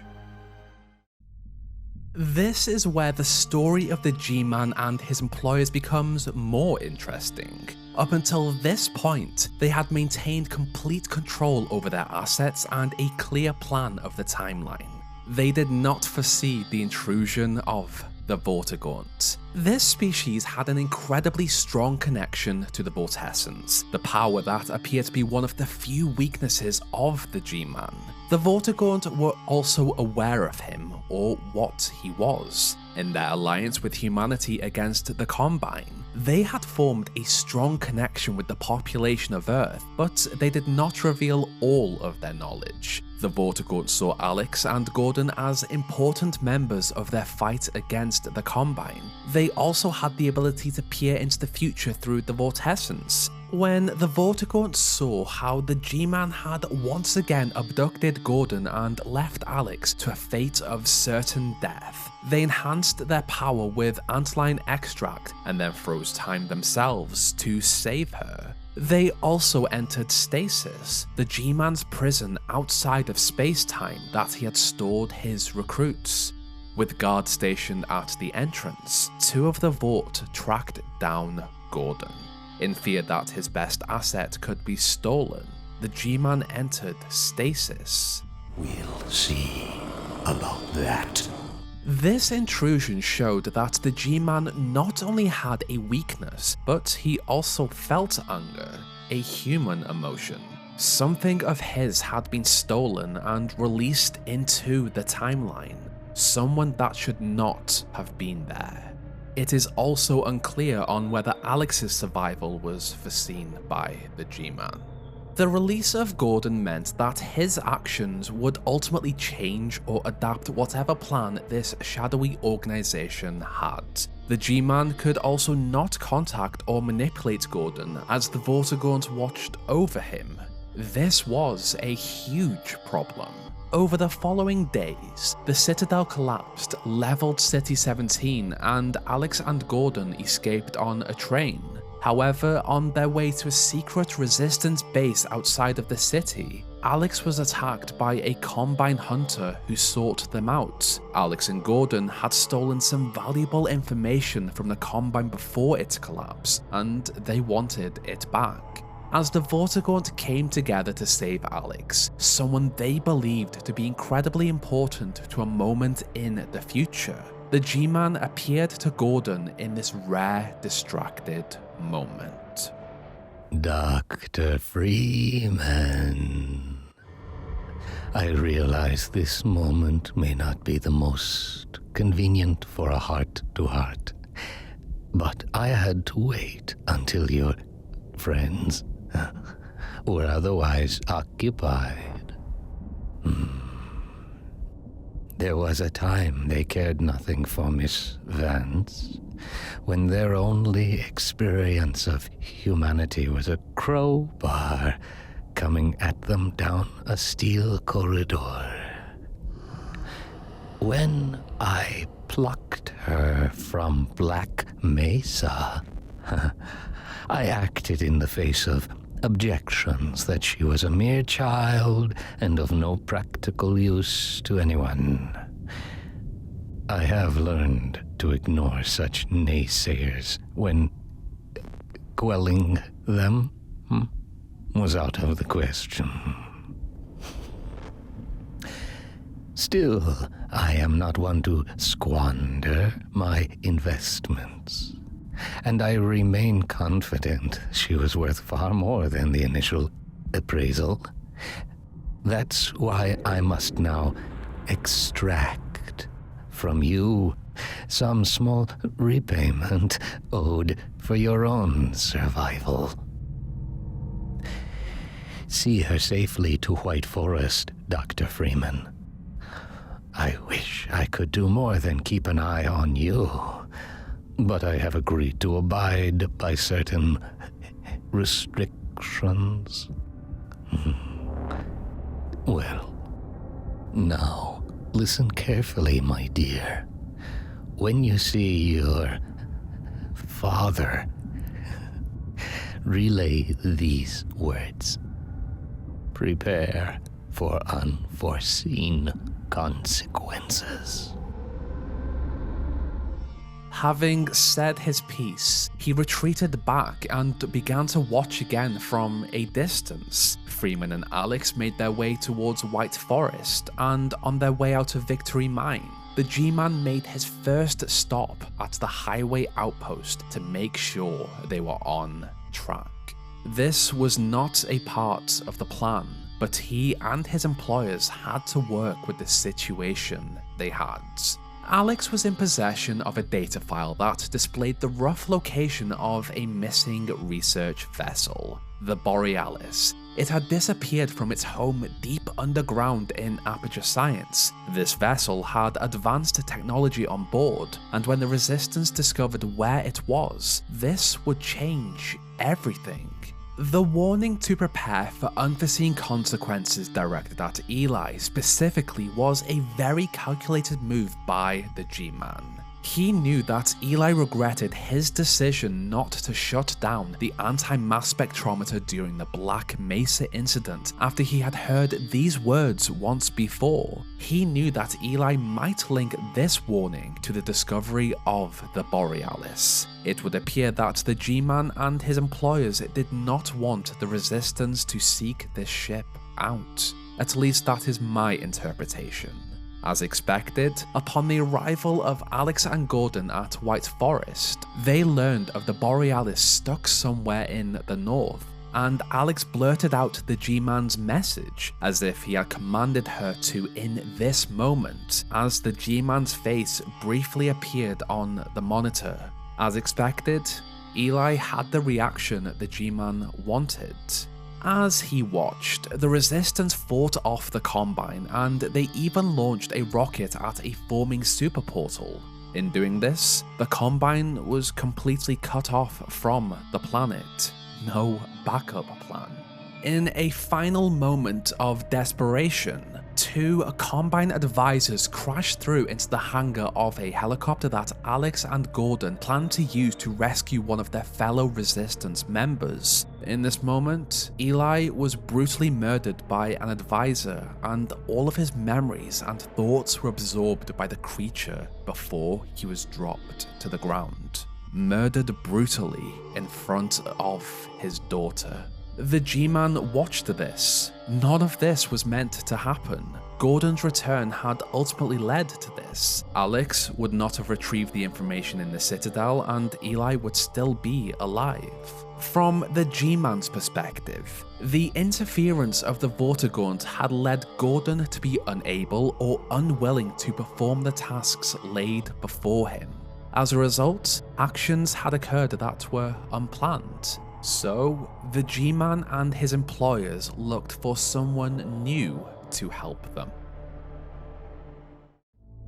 In order to rewrite moments that had not gone to plan, the G-Man used his power and travelled back 5 years in this timeline. He foresaw how events would play out and knew how to test and hire a new recruit, a younger Alyx Vance.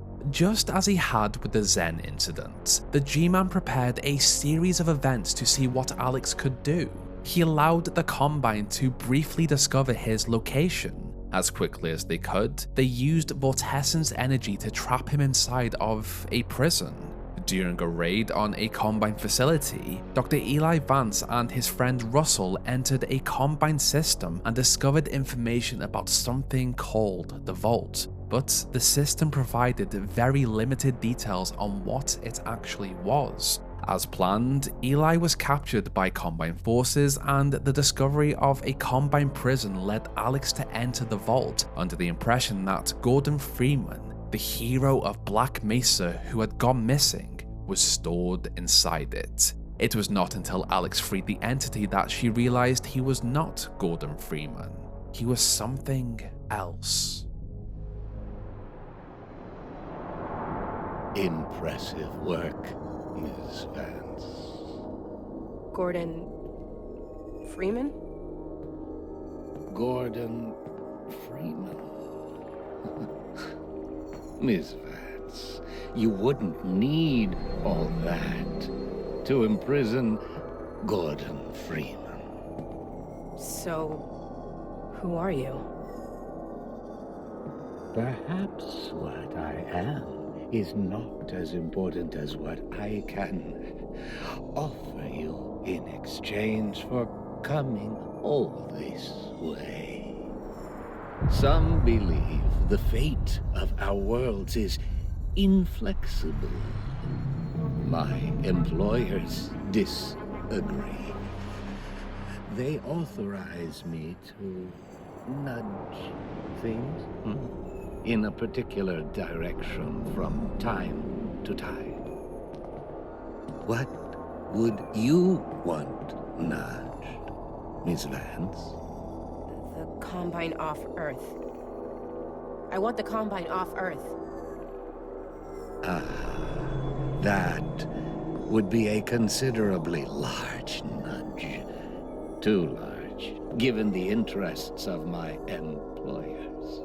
Well, you asked. What if I could offer you something you don't know you want?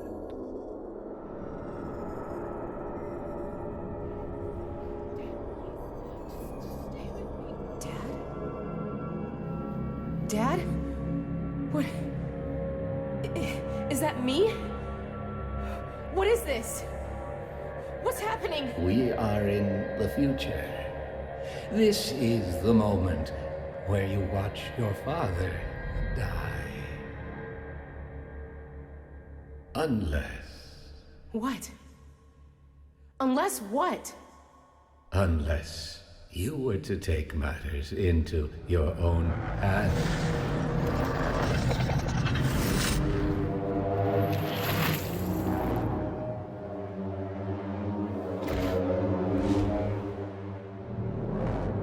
Release your father, Miss Vance.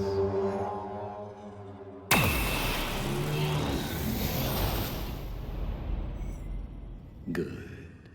As a consequence of your action, this entity will continue, and this entity will not. Right. So he's okay, right? He lives. My dad lives. You are aware that you've proven yourself to be of extraordinary value. A previous hire has been unable or unwilling to perform the tasks laid before him. We have struggled to find a suitable replacement until now. No! I just want to go home. Send me home! I'm afraid you misunderstand the situation, Miss Vance. Wait! Hey, wait! Wait! Wait! in allowing Alyx to reach through space and time to kill the advisor. The G-Man had quite possibly fixed an issue created by the Vortigaunt, the death of Eli. However, Alyx had once again been plucked by the G-Man, this time as a new agent after Gordon Freeman had failed him. 5 years in the future, just after Alyx had been taken, Dr. Eli Vance knew exactly where his daughter had gone. He knew that the G-Man and his unforeseen consequences must have had something to do with her disappearance. Eli, Gordon, and Alyx were just 3 of the G-Man's pawns, a mutual friend or enemy of sorts who had ruined their lives. The G-Man had a relationship of sorts with many people. Eli knew him to be the harbinger of disaster. Breen knew him as the person who controlled Gordon. Alyx knew him as the entity that had stopped the death of her father. The Combine also knew of him in some way, and that Vortessence energy could stop him. And the Vortigaunt also knew of him and what he could do. Other pawns included Adrian, who still remains in stasis to this day. Even Barney Calhoun was watched by the shadowy group at some point. Every aspect of the Half-Life timeline was manipulated by the G-Man and his employers for whatever goal they required. The Zen invasion triggered so much, and the placement of Gordon 20 years later allowed them to hit the Combine hard. But the interference of the Vortigaunt simply got in the way. I have done my best to pull together what I could about the G-Man and his employers, but without Half-Life 2 Episode 3 or Half-Life 3, we will sadly probably never know what they actually are or what their aim is. There are, however, several fan theories that are very interesting. The theory that the G-Man is a future Gordon Freeman is one that has floated around. G for Gordon and man at the end of Freeman. A future self guiding a younger self to make sure that something happens. Not one I buy into really.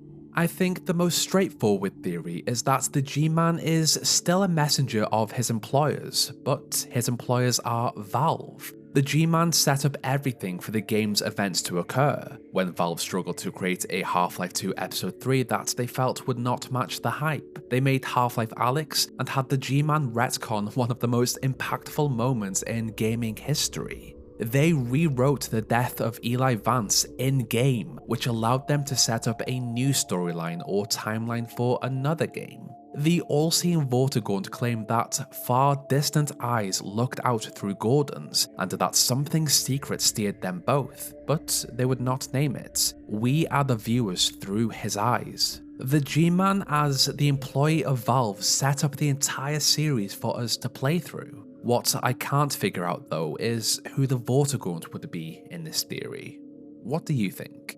The most interesting theory is that the G-Man is a Shu Ulathoi, the original name of the Combine advisor. The Breen Grub Twitter account written by Mark Laidlaw is considered not canon, but I would personally like to believe that there is some truth to it. While there are a lot to the tweets, which I have covered in a previous video, it tells the story of the Shu Ulathoi, a species of dreamers who created whole worlds inside their shared telepathic mind. These were the Shu Ulathoi in their grub stage. When they hatched, they were cut off from their worlds and transformed into whatever they wished by thought. These Shu Ulathoi were also a species conquered by the Combine, and their grubs were harvested to create the Combine advisors. However, some of these grubs managed to escape during the invasion. The theory is that the G-Man and his employers are what these grubs turned into when they hatched. A creature with possibly psychic power that looks like a human, but something is just off. During her altercation with the G-Man, Alyx had asked who he was, and he responded with what instead. The G-Man mentions human temptations when he speaks to Adrian at the end of Opposing Force, something a non-human would say. He also said to Adrian that the Marine's ability to adapt and survive against all odds was something that reminded him of himself, something a member of a species who had survived the fall of their world would maybe say. Desperate to fight back against the Combine, who had conquered their planet, murdered their young, and created nurseries to imprint the minds of their most important members into new artificial grubs to live as one of them. The Shu Ulathoi story is fascinating, and while I could talk about it forever in this video, I would once again suggest my previous video on it. This is my favorite theory, that the G-Man was just another victim of the Combine. Viewed by all as the man with a briefcase, the G-Man still remains to be one of gaming's biggest mysteries. This entity and his employers held a considerable amount of power and used it to fulfill their goals across space and time.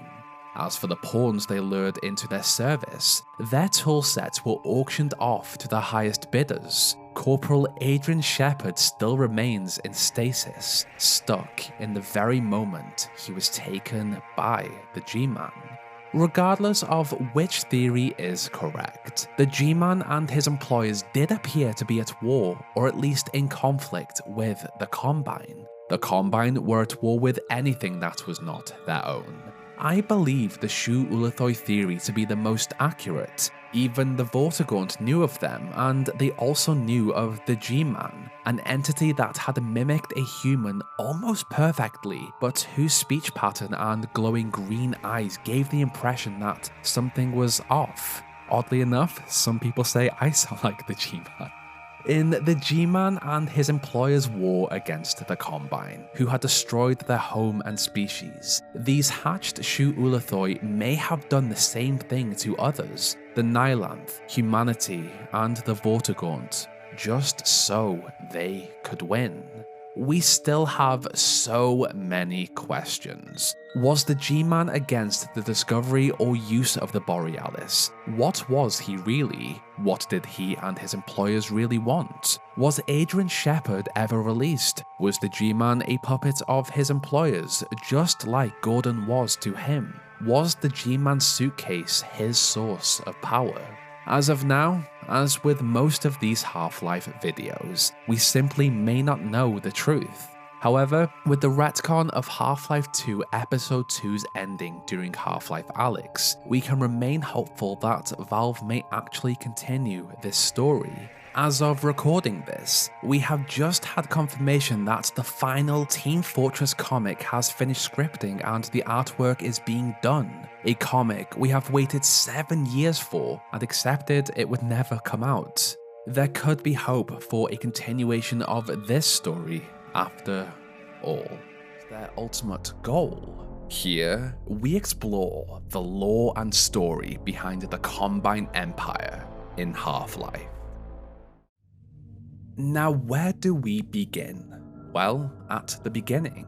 Very little is known about the origin of what we, humanity, now call the Combine. They would likely have begun just like we did, a species who grew intelligent on their homeworld. They would have looked out to the stars and, as they grew and evolved, learned as much as they could about the world and universe. At one point, their technology became incredibly complex, in which they mastered dark energy and used it as a power source. This early race of the Combine was not a peaceful species, and they had one goal in mind: to conquer all life.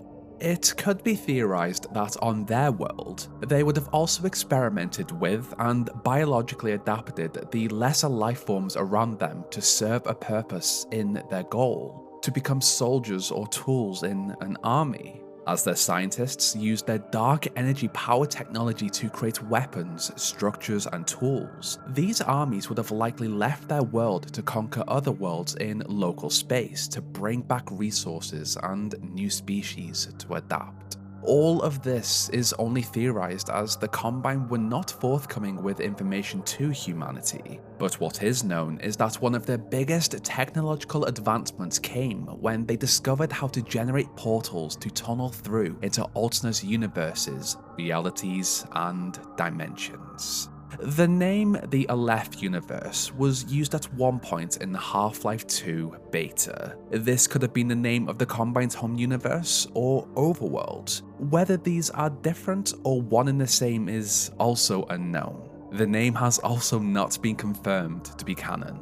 Powered by a dark fusion reactor, Combine armies were sent through into these new places to conquer and assimilate the life they found. As the Combine broke through into incredible new dimensions, realities, and universes, they discovered ancient satellites colonized by sentient fungi, gas giants inhabited by vast meteorological intelligences, worlds stretched thin across the membranes where dimensions intersected. But in all of this wonder, all they brought with them was pain, chaos, and death. The original species of the Combine, and with it, the race at the top of their structure, is unknown. But as time passed and they conquered worlds, they continued to learn and grow. They overwhelmed each world they encountered, destroyed the strongest of their forces, and they began their process. They forced the intelligent life to submit and comply, set up bases to govern them from citadels powered by dark energy, explored the world for natural resources to send to their overworld, learned their technology, and experimented with anything they found of use, both in biology and technology. During which, the Combine encountered the species that were once the Strider, Gunship, Dropship, Hunter, and more. These became units in their armies to conquer more worlds, but they had once been creatures with their own worlds, biologically mutilated and augmented into tools, workers, and soldiers. Striders and gunships became essential in their invasions as they took out armies with ease from afar. Dropships brought in reinforcements when needed, and hunters brutally attacked and massacred whatever they were ordered to kill on the front lines. As humans, we call them the Combine for 3 reasons. It is a term they accept, they are a combination of the species they had enslaved and crafted into their forces, and finally, they harvested what they found into something perfect, in their eyes, to fulfill their goal. To explore just how cruel and barbaric the creation of these synthetic creatures were, the gunship is a perfect example. It looks like they were once water-based creatures similar to the whales of Earth. During the Combine's experimentation of what they could be in their army, they brought them out of the water and transformed them into armored aircrafts with a rotor installed into their flesh and skin. To assault the targets of the Combine, a heavy pulse cannon and warp cannon were also crafted onto them. They were turned into living weapons. These were just one of many of the Combine's attempts at forced evolution. On Earth, we likely only saw a fraction of the monstrosities the Combine created. For some time, the Combine conquered, plundered, and assimilated worlds across the multiverse. Before the species discovered what had discovered them, it was too late. They were smarter and stronger. The Combine only grew stronger upon each successful conquest as they acquired more resources for their overworld, more technology and insight into the universe that the species had uncovered, and new units and mindless drones for their cause. There were, however, some who just barely survived the horrors of the Combine. This multi-dimensional alien empire had destroyed worlds on their goal for ultimate power and control. With their armies of synths, on one of their conquests, they discovered the homeworld of the Nylanth species. In a genocide that killed countless, only one escaped, but not before they could experiment on it. Scars and surgical lines filled its body, and it floated thanks to what looked like a levitation device installed on its bottom half. Brutal. To escape, the creature was lucky enough to discover a connection to a border world between dimensions, Zen. This place moved between universes, connected to them, allowed light to move over, and then moved on to the next. It also meant that when the Combine attempted to track down this survivor, they could not. The Combine also assaulted the world of the Vortigaunt, in which some of them also escaped to Xen. The Vortigaunt were a pretty big loss for the Combine, as this species had the ability to commune with a source known as the Vortessence. This gave them the ability to communicate with each other through it, generate energy, and for some, explore future versions of timelines. If the Combine were able to capture them, these would essentially work as living batteries, but for now, they were lost to Xen. The Combine did not like to lose, and as they ventured across the multiverse on their quest, they also sought out those who had evaded them. The structure of the Empire is not known currently, but it is believed that the Combine Advisor may be at the top, the planners and commanders. As with most lore in this universe, a lot of information is missing. There is, however, a great idea of where the Combine Advisor came from and what their ultimate use was. Greengrub is a Twitter account run by Mark Laidlaw, the writer behind the story we know of the Half-Life series. Now, this Twitter account and these tweets are not considered to be canon, but they do offer an interesting perspective of what the Combine Advisor once were and how they were used in the Combine Empire. It tells the story of the Shu Ulathoi, a name that the Vortigaunt called the Combine Advisors canonically. As it goes, the Shu Ulathoi were a species of dreamers. Their world existed within a globular cluster and was home to extreme erratic seasons with lethal properties. Because of this, in their larval stage, they were buried in the ground and their physical bodies lay dormant for extended periods of time. Yet, it was in this dormant form that they thrived. They had a natural racial telepathy and they created a psychic, dreamer's world with philosophers, scientists, sages, and composers of intricate art forms that existed only within their minds, an invisible culture that persisted for aeons. When the Shu Ulathoi were ready to hatch, their psychic strength was so strong that they could imprint upon their cells and dictate their new form. Again, this has not been confirmed to be canon, but the interesting part is what happened when the Combine of this story discovered these larval Shu Ulathoi. Upon the invasion of the species, the Combine could not penetrate the Shu Ulathoi physically, so they used their technologies to weaponize their thoughts and introduce them into the psychic dreamer's world. In doing so, the world corrupted, but the Shu Ulathoi had no idea how their world had fallen. When they awoke, they discovered the Combine.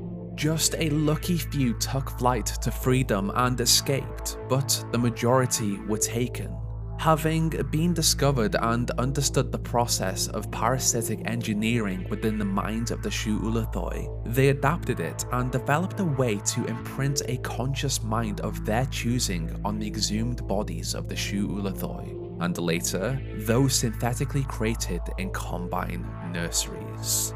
Now, why is this important to the Combine's story? Well, it is stated that when the Combine conquered worlds and captured the intelligent civilizations on them, they were able to copy the minds of the best and brightest. With these, they imprinted them in grubs to be of use. In their engineering of these creatures, they also utilized their psychic ability to fly and severely injure anything around them. In their assault of worlds, these Combine Advisors, advisor being a great way to describe a bright mind stolen from those they had conquered, were essential in the planning and high-level function of the Combine's empire while the biological weapons did their bidding. I would also speculate that the Combine maybe imprinted the mind of their original species onto these advisors in a way to be stronger, a part of a psychic network with every advisor, and most importantly, to, in a sense, become immortal. Maybe they understood they had outgrown their original form. This is just a theory. Greengrub is not considered canon, but the lore in these tweets perfectly matches up with what we know about the advisors, and the fact that Mark Laidlaw wrote them was just too important not to mention. There is a lot more to the Brain Grub tweets, but I have highlighted the most important points that relate to the Combine. I do have a full video on it in the description. As of now, the Combine Advisor is the highest ranking Combine unit in their army that we know of. But then again, as a human, we have only seen what they have allowed us to see. Outside of the madness and terror that was the Combine invasion of the multiverse, in our universe, humanity sought to understand and hopefully one day explore the space around us. There were several companies working with that goal in mind, to understand, observe, and explore. Of note, Aperture Science and the Black Mesa Research Corporation were two of the strongest, and they began a long-standing rivalry. Over in the New Mexico desert, the Black Mesa Research Facility explored various fields of scientific endeavors. One of these was teleportation technology. Over their time, they had managed to develop a way to teleport from one location of Black Mesa to another, primarily in the Lambda Research Core, something that even the Combine had not mastered. While the Union could tunnel into new universes, they could not teleport from one region to another within them. This was a technology they sought after. In another experiment, the Black Mesa team did something impressive. They opened up a connection not into their world, but a border world, Zen. They had created a cross-dimensional portal.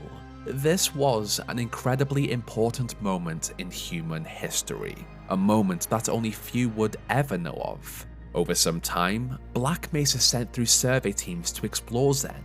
They learned that this was a border world between dimensions and that all life here had come from countless worlds and merged into a thriving yet dangerous ecosystem. This exploration of Zen was incredible for our kind. However, it led to something disastrous. A resonance cascade after an experiment went horribly wrong. This event pulled through the creatures of Zen to Earth. This also alerted the Combine of humanity's existence.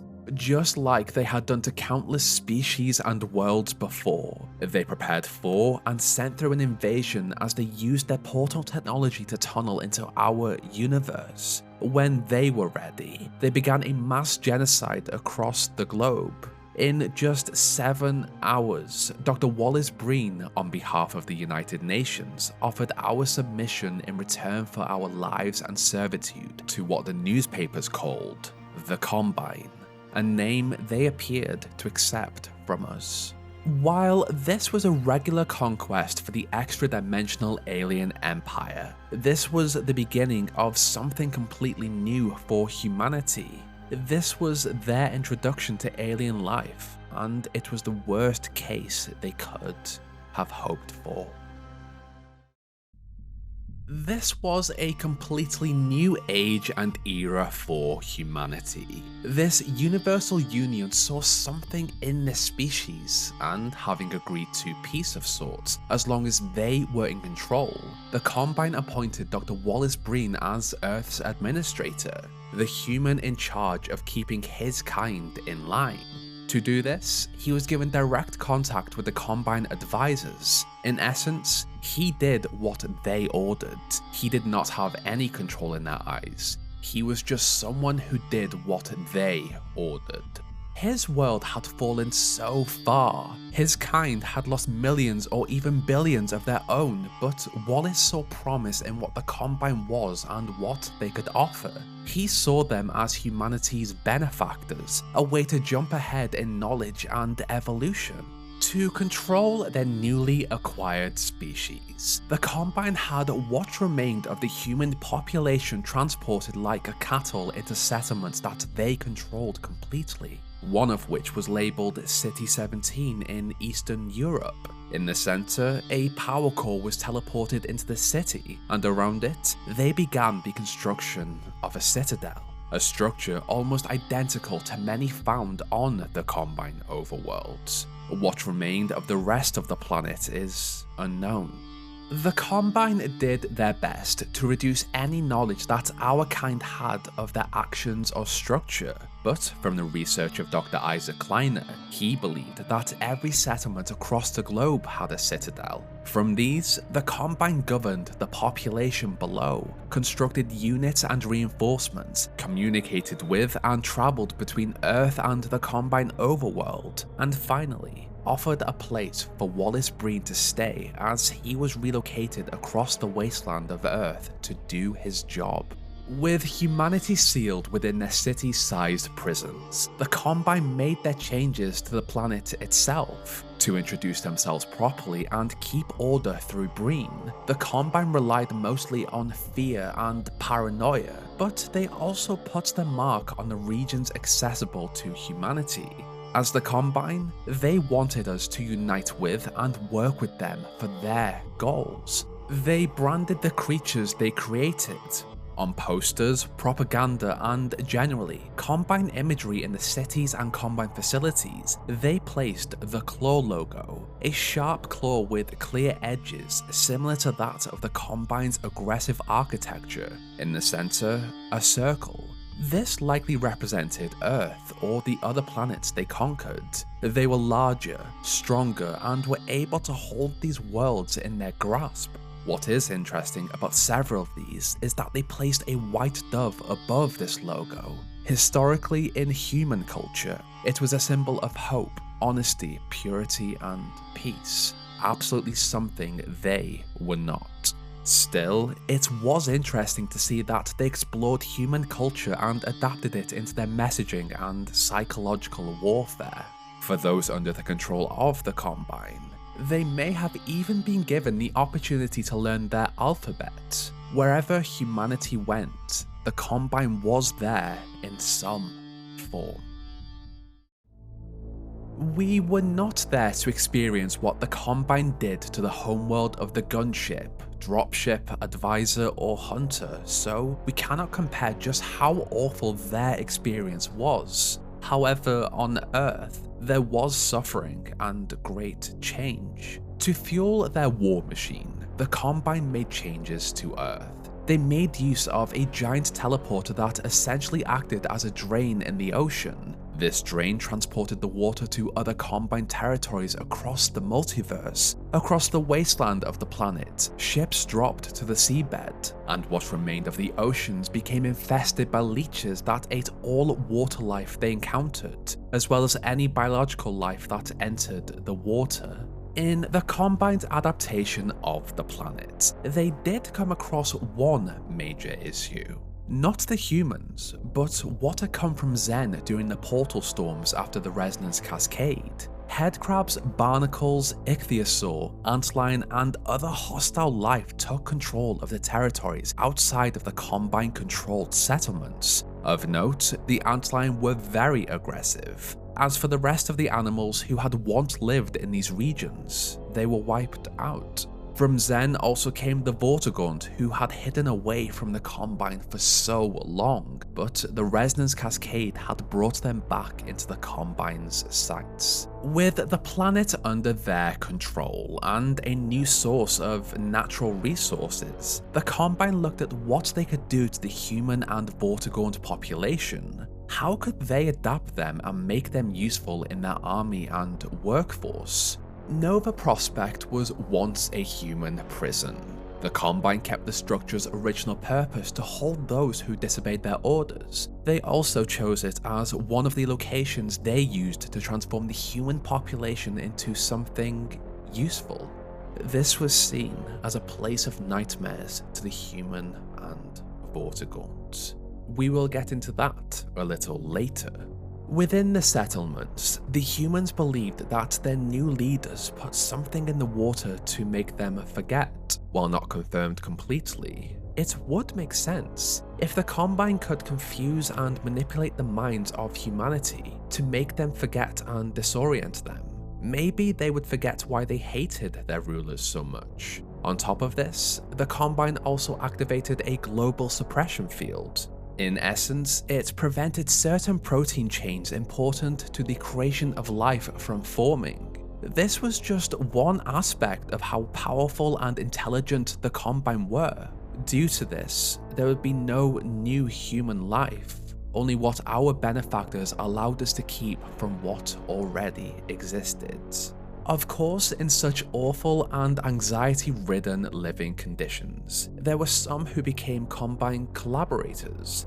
They reported their neighbors' activities in return for additional rations and standing with the Empire. This was an issue for a small resistance that had begun to form. It was smart on the side of the Combine, as this fostered a society of fear and paranoia ruled by the human Combine police force. Big Brother was always watching. But what did the human arm of the Overwatch consist of?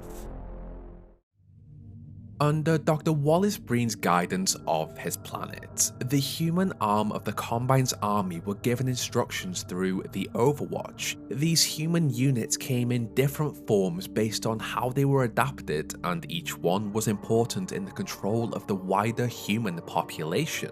For the humans who wanted to work with the Combine or explore the benefits of cooperation, they took the first step to become a part of the Civil Protection, the Combine's human police force. These were still human with no to little changes to them. They were given additional rations and better accommodation in return for their service of patrolling the streets, raiding the homes of those they suspected of being a member of the Resistance, and generally keeping the population in line. If they decided to submit further to the Combine's goal, they were given the opportunity to go through forced evolution. Our kind began around 3,975 million years ago. We evolved through countless forms before giving rise to the Hominidae family. These were primates such as chimpanzees, orangutans, and gorillas. That was around 25 million years ago. From there, it took the tens of millions of years for the Homo sapiens sapiens, modern humans, those being us, to emerge. But in just a matter of hours to years, some of us evolved further into the Homo sapiens combinus, a transformation made possible by the knowledge and biological enhancements gifted to us by our benefactors. This change came in the form of the Overwatch soldier. Dubbed transhuman or post-human by some, these units were enhanced with cybernetics, purged of their emotions, accepted memory replacement, conditioned to obey their leaders, and granted knowledge of battle tactics. These units were deployed both on Earth and other Combine territories across the universes. In numbers, they had the ability to wipe out almost anything in their path, a very valuable acquisition for our leaders. As for their role on Earth, they were stationed to monitor and protect important Combine strongholds within and outside of the cities. As of now, we know only a few, those being the Overwatch Nexus, the Citadel of City 17, and Nova Prospect. For the most loyal, tactile, and strongest soldiers, they were offered additional biological upgrades and augmentations. These Overwatch elite units were then stationed as the leaders of Overwatch squads and were found predominantly within the Citadel. Within other regions of City 17, specifically the Quarantine Zone, an area of the city sealed off completely, infested by Xenian flora and fauna, the Overwatch Commando Special Forces team were found. These consisted of the Combine Grunts. These were just slightly above the Civil Protection rank. The Combine Ordinal commanded the Grunts. The Combine Charger were designated to focus on tougher battles in which they were trained to use a large shield. And finally, the Combine Suppressor were typically brought in to help the Grunts, Ordinals, and Charger through heavy fire. These were rarely seen by anyone outside of the Quarantine Zone, and thus, even some Resistance members did not know they even existed. Just as they had done to countless species before, the Combine had improved what they had come across to be useful in their army. As for the rest of humanity, they simply lived in fear and paranoia as Combine propaganda was thrown at them from everywhere. This mostly came in the form of posters in the eyes of their neighbors who could not be trusted, and also from Breencasts. These messages directly from Wallace Breen reminded them that they did not need any control, that the Combine offered their species knowledge and advancement in something greater, and that it was a gift. Still, for those who rebelled or joined the Resistance, they were granted a different fate: to become a Stalker. This process was brutal. It was a fate worse than death. Within Nova Prospekt, these unwilling anti-citizens were adapted into a form that was useful for the Combine, instead of the issues they would have caused as a human. Their bodies were stripped of everything they did not need to function, and their thoughts were conditioned to perform tasks. They became mindless drones, simply cogs in the Combine machine. The Combine had perfectly fostered a society of fear, desperation, and hopelessness, all from practicing on other worlds, in which other alien societies may have also been in a very similar situation to the humans of Earth. While they had perfected and explored the psychology and biological means of what it meant to be human, Earth also had something else to offer them: our technology.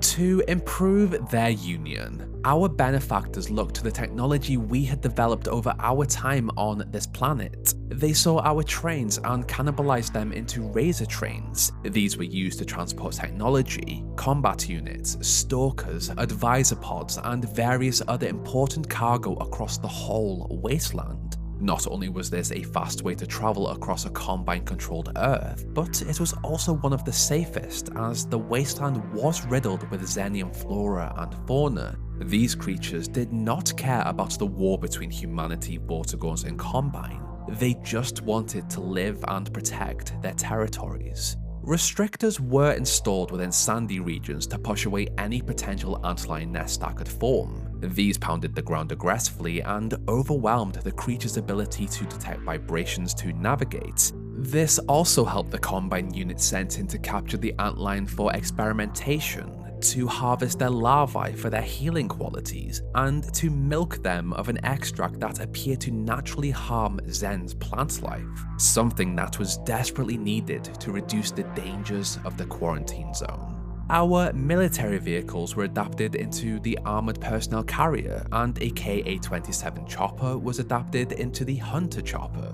Both of these vehicles became essential in the transportation of Combine units and in combat scenarios. Within the human settlement, the Combine created city scanners that were dispatched by civil protection units and higher. These flew around, surveyed the area, and took pictures of the citizens to make sure that everyone was where they were supposed to be.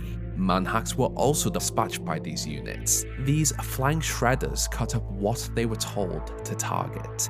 Sentry turrets were programmed to protect important regions. Roller mines tracked down and sent out waves of electricity, and hopper mines, based on our human landmines, destroyed anything that came near them. Our human technology was just that, human. In the hands of the Combine, they took it, improved it, and used it against us in these new forms. If we are going to look at every Combine piece of technology, it is also important to talk about the Vault. This was essentially a giant prison brought in to capture and hold the G-Man, one of the stronger enemies of the Combine. This entity is still shrouded in mystery, and little was able to stop him or his employers from interfering in Combine plans. There was, however, one thing our benefactors knew was powerful: Vortessence energy. To the look of the Combine, upon their acquisition of Earth, they had rediscovered the Vortigauns who had fled them. With this species, they trapped them in containers and siphoned their vortessence as living batteries. This powered the Vault.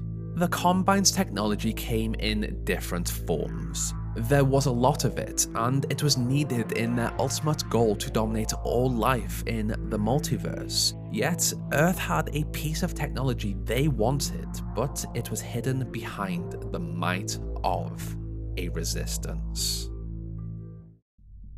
The years of Combine occupation were difficult for the population of Earth.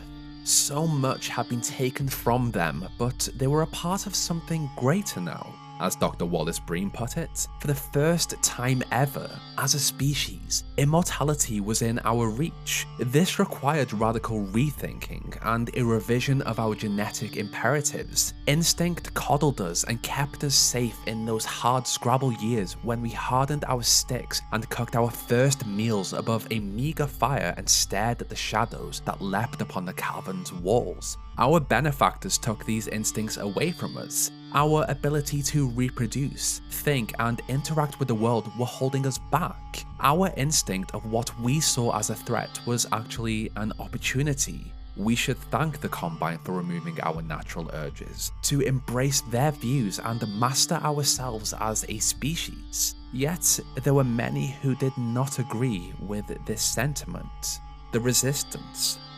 This group of outlaws worked in secret under the leadership of Dr. Eli Vance, Dr. Isaac Kleiner, and Dr. Arnie Magnuson, all previous employees of the Black Mesa Research Facility. Their hard years of work did pay off. They set up strong bases, an underground railroad that allowed citizens of City 17 to escape. They raided Combine bases for technology, and most importantly, they developed their own. Specifically within Kleiner's lab in the heart of City 17 and in Black Mesa East in the canals, they used their Black Mesa knowledge to create a teleporter. With all of the technology in the world, this would seem like a natural progression. However, this was something the Combine had not figured out. They had only been able to tunnel between universes on their goal to conquer all life. They had been unable to find a way to teleport from one location to another within a single universe. Years of fighting and growth allowed the Resistance more knowledge of their enemy, but with a human in control of all the other humans, the previous administrator of Black Mesa specifically, he had no idea how to strengthen his position and importance to the Combine. At one point, Dr. Judith Mossman became a member of the Resistance as a double agent. She was stationed within Black Mesa East and helped Eli with the development of his teleporter. With this knowledge, she began to construct one for the Combine in Nova Prospect. Based on the theory of teleportation technology back at Black Mesa, the Resistance used Zen as a dimensional slingshot to swing around the border world to another location in their dimension. Breen was desperate to understand how this technology actually worked. He wanted to provide this knowledge for the Combine, but the Resistance had not completely figured it out themselves. If the Combine could teleport across a single universe, their goal would be so much easier. Still, outside of their attempts to attain the teleportation technology, the Combine also had to deal with Resistance attacks and raids of their facility. They did, however, have significant victories that severely wounded the attempts of the group, one of which was Ravenholm. This town had once been home to a large Resistance community. Upon their discovery of this place, the Combine used an interesting tactic to take them out. The headcrabs of Zen had been an issue for the humanoid units in their ranks, but the Combine had not only experimented with and adapted some of these, but they had also utilized them into biological weapons. In what they called headcrab shells, they loaded up these little balls of flesh tightly and launched them into Resistance locations. They did not have to enter these territories themselves. The headcrabs and the zombies that came from them were dangerous enough. Around 20 years after the Combine's invasion, the Resistance perfected their localized teleportation technology. It was also on this day that Gordon Freeman appeared. He was a survivor of Black Mesa who had just disappeared. As quickly as he arrived, he gave the Resistance the push they needed to begin an uprising. The perfect collaboration between the Resistance, Gordon Freeman, the Vortigaunt, and even in the background, the G-Man, who steered Gordon, was enough to dismantle a lot of the control our benefactors had attained over the past 2 decades. Nova Prospekt exploded, the Citadel in City 17 and all of those across the planet fell after the dark fusion reactor became unstable. Because of this, the Combine's connection to the overworld was severed. In a last-ditch effort to open up a connection, the Combine units on Earth attempted to use the energy from the collapse of the Citadel to open a super portal, but the plan failed when the Resistance launched a rocket with a satellite array. 20 years worth of control was wiped out in a matter of days by the return of Gordon Freeman, his traversal of the wasteland, and a strong resistance community. In the last known Combine action to occur in this universe, 2 advisors broke into the hangar of White Forest as Gordon Freeman and Alyx Vance planned to travel to the north to explore the reports of a missing research vessel, the Borealis. A ship with technology on board that could aid the Resistance or the Combine, depending on who tracked it down first. In this moment, many things happened. An advisor pinned Alyx and Gordon to a wall as the other plunged its tongue into the back of Eli's head. Not only did this kill him, but it also allowed the advisor to absorb parts of Eli's memories and knowledge of the Resistance. They may have been cut off from their overworld, but they could still fight and regain control somehow. To the look of Alyx and Gordon, a Resistance unit, Dog, jumped from the roof and attacked the advisors. However, one escaped. In an adjusted timeline, Eli survived this encounter, but Alyx disappeared.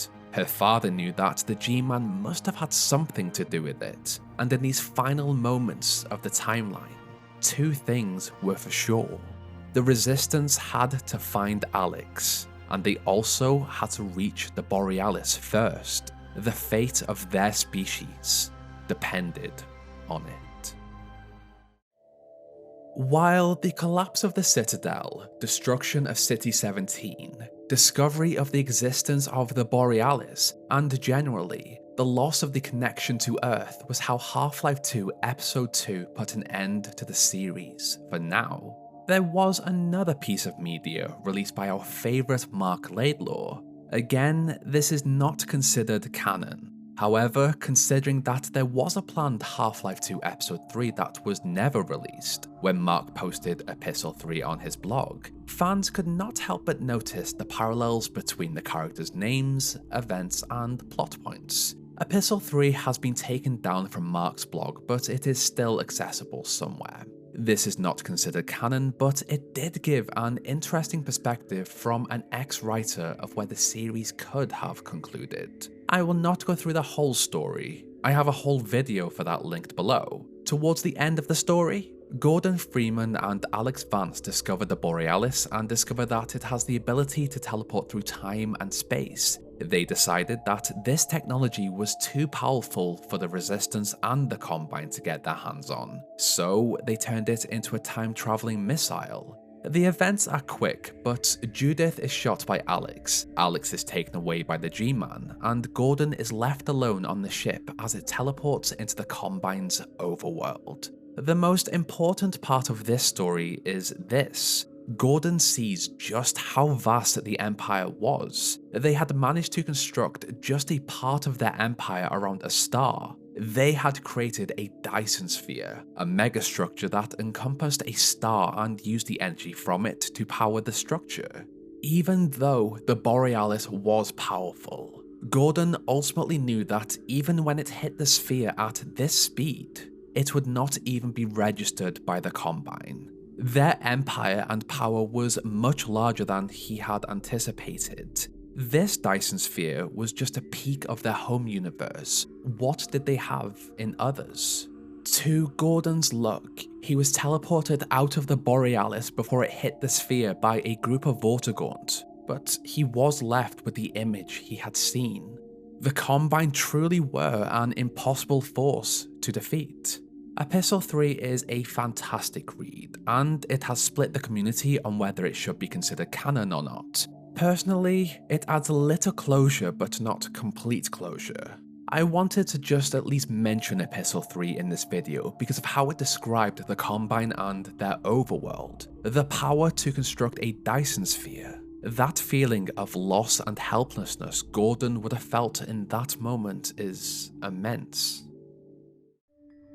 Even now, what we know of the mighty Combine Empire is limited. Sure, in this video, I have explored how they conquered worlds, transported the natural materials to other territories, adapted technology, and biologically adapted the creatures into something that better suited the Combine's needs. Yet, in the grand scheme of things, we only saw a glimpse of the Combine overworld in that brief moment at the top of City 17's citadel before the collapse. We know that the Combine located on Earth were desperate to stop the Resistance during Half-Life 2 Episode 2. Although Gordon's actions led to the fall of the Citadel, it was the Combine who hoped to use the energy to send a transmission to the overworld in order to generate a super portal. They sent waves of their units to White Forest in order to stop the launch of the rockets that would close the portal as it formed. This was all we saw from Earth. If Epistle 3 was accurate in the fact that the Combine had constructed part of their civilization on a Dyson sphere, I have no idea how humanity would have stopped them. From the desperation we saw in Episode 2, we know that the Combine are scrambling and desperate. As of now, in the current state, the Combine are cut off from Earth. The Earth-based units were in a state of attempting to regroup, and the Borealis was the next stage in their plan, whatever that was. Here we explore in the lore and story behind the Combine Advisor.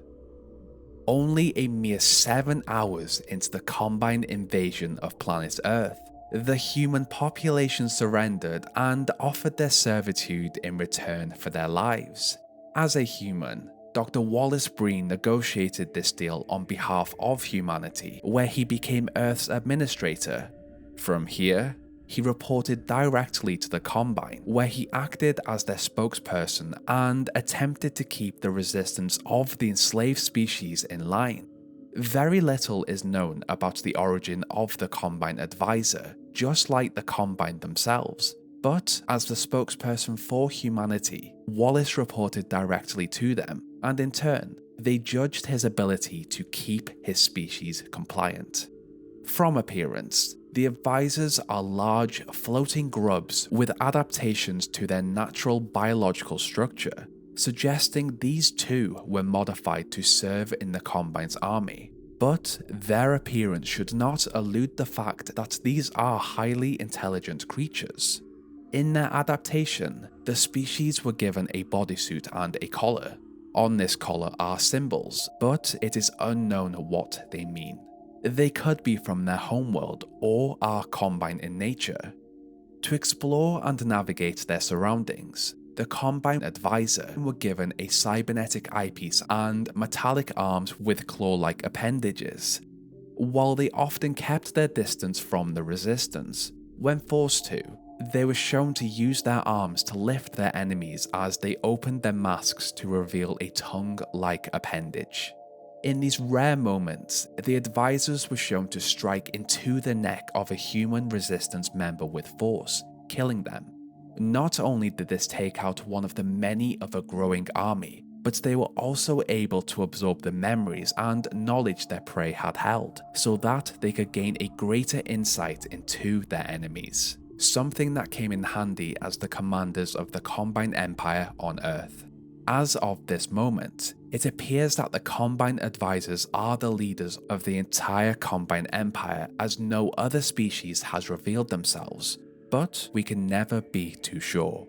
Alongside their ability to guide an army and strike at foes when necessary, the Advisors are vulnerable to physical attacks due to the nature of their biological structure. But it would take luck to even reach an advisor thanks to their powerful psychic abilities.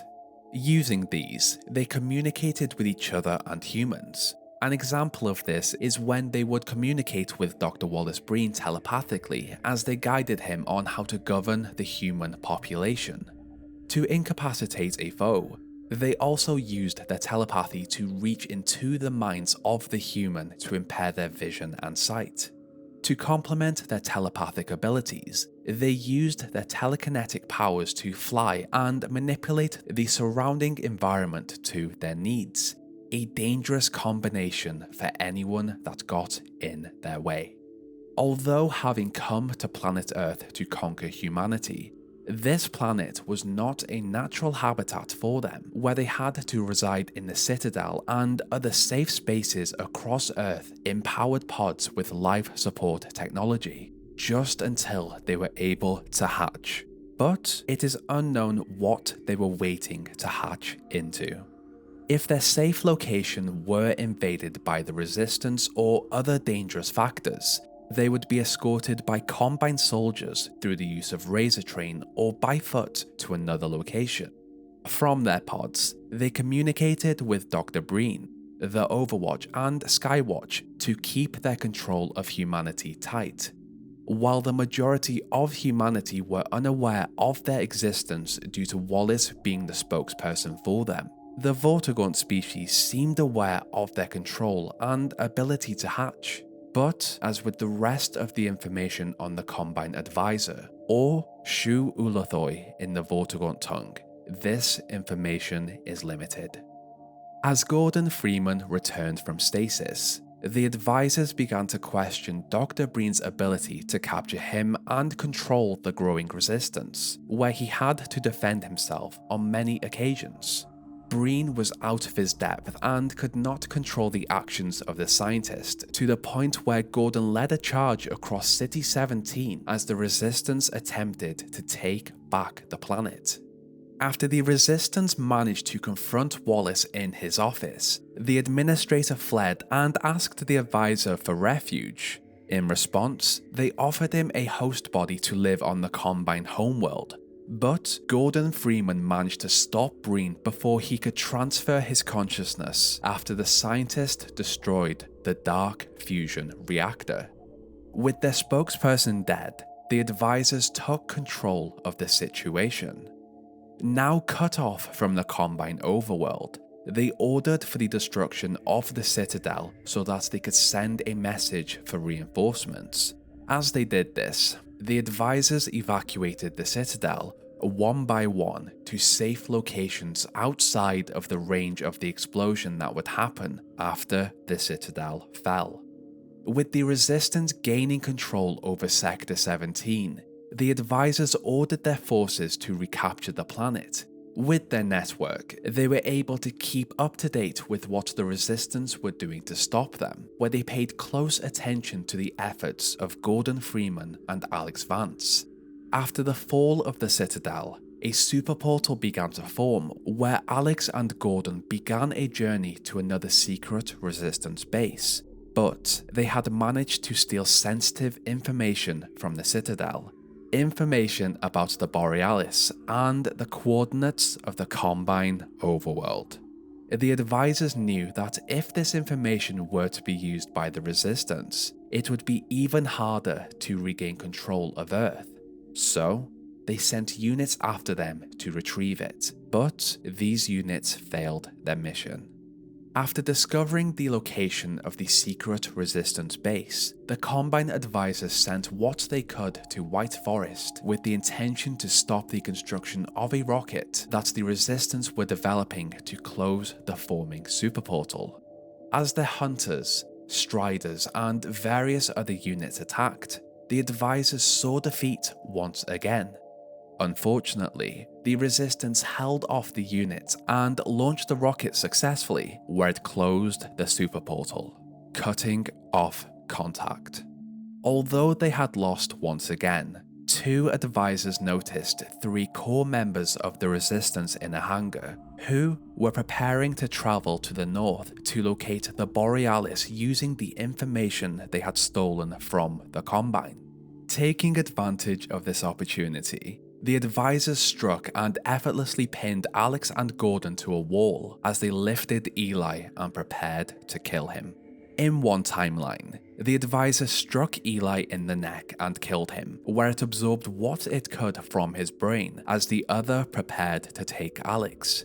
But a resistance robot crashed through the ceiling and fought them off.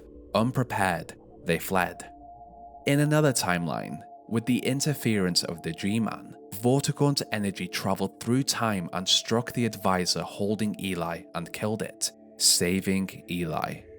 Regardless, in both timelines, the advisors failed to regain control of the planet. But with knowledge of the Borealis, a ship that potentially had incredible technologies on board, their next fight would take place in the north to acquire it. This is where the official lore and story of the Combine Advisor ends. But this may not be the whole story. Half-Life 2 was originally intended to have 3 episodes after its release. We received Episode 1 in 2006 and Episode 2 in 2007, but Episode 3 never came. From what we know of Episode 3 and the originally discovered concept art, the Combine Advisors were to be more prominently featured as Alyx and Gordon traveled to the north to discover the Borealis. We may never know what was truly to happen in Episode 3, but media released since could give us a good idea. Now, none of the information past this point in the video is canon, but I believe it could have been. With these pieces of media, I will only focus on the advisor parts as this video is about the Combine Advisor. I am adding this as I feel I cannot make an in-depth video on the Combine Advisor without at least diving into this additional media. Now, 5 years after the release of Half-Life 2 Episode 2 in 2012, Mark Laidlaw, a writer for Valve, began a Twitter account called Breengrub. On this account, he told the story of Wallace Breen as a new entity called the Breengrub and what happened to him, or a version of him, after his death. On this account, he also told the story of the Combine Advisor and their origin. Again, this is not canon as it does not take place in the original story. However, there is evidence that the Breengrub was to feature in Episode 3, which I'll explore later. In this story, Breengrub mentions that there is, or was a world, the home of the Shu Ulathoi. In the Half-Life series, the Vortigaunt refer to the Advisor by this name. This world existed within the Globular Cluster, a place with erratic seasons with lethal properties. In the larval stages of the species, the Shu Ulathoi appeared as grub-like creatures, just like the ones we met in Half-Life, before they were adapted with cybernetic enhancements. Due to the nature of their planet, these grubs buried themselves to avoid the radiation of the planet as they waited to hatch. Although physically separated from their kind, they were not dormant. As a species of powerful psychics with a racial telepathy, they formed a psychic network and world with their minds, where the species thrived with philosophers, scientists, dreamers, sages, and composers of intricate art forms that only existed in their minds. Worlds that only the Shu Ulathoi could visit and explore. In these worlds, visions were traded like currency in their society, which allowed them to continue building their unseen worlds. While most of the species in this form lay dormant, connected to this invisible world, there were others who could simply not connect to their kin, so instead, they mated, laid eggs and died when new grubs grew and connected to the invisible world. This early age of the Shu Ulathoi was a grand culture of dreamers with little use for the waking world, or its insistence on material things. After hatching, the Shu Ulathoi turned into something new. Their psychic strength allowed them to imprint upon their own cells, where they turned into whatever they envisioned. While this would sound great, moving from the larval stage adapted their psychic and telekinetic abilities, where they could no longer connect to the dreamer's world, where the grubs would simply stop acknowledging them, and this cycle consisted for aeons. As with all great things, this golden age would not last. This mode of existence allowed them to create unseen worlds, but it also carried their seed of destruction. The Shu Ulathoi had the ability to create from thought, and one grub had a rogue thought of a parasite, a malformed thought with physical ramifications. Over time, the parasitic thought transmitted through their psychic network and spread, where the whole race of sleeping philosophers was quickly infected. As with most species, the strongest with natural defenses survived, while the weak fell victim to thought paths of depravity, while their molt became untenable and their abilities to reproduce were taken away. Although the Shu Ulathoi could not completely remove the parasite, the survivors learned to live with it, where it became a part of them.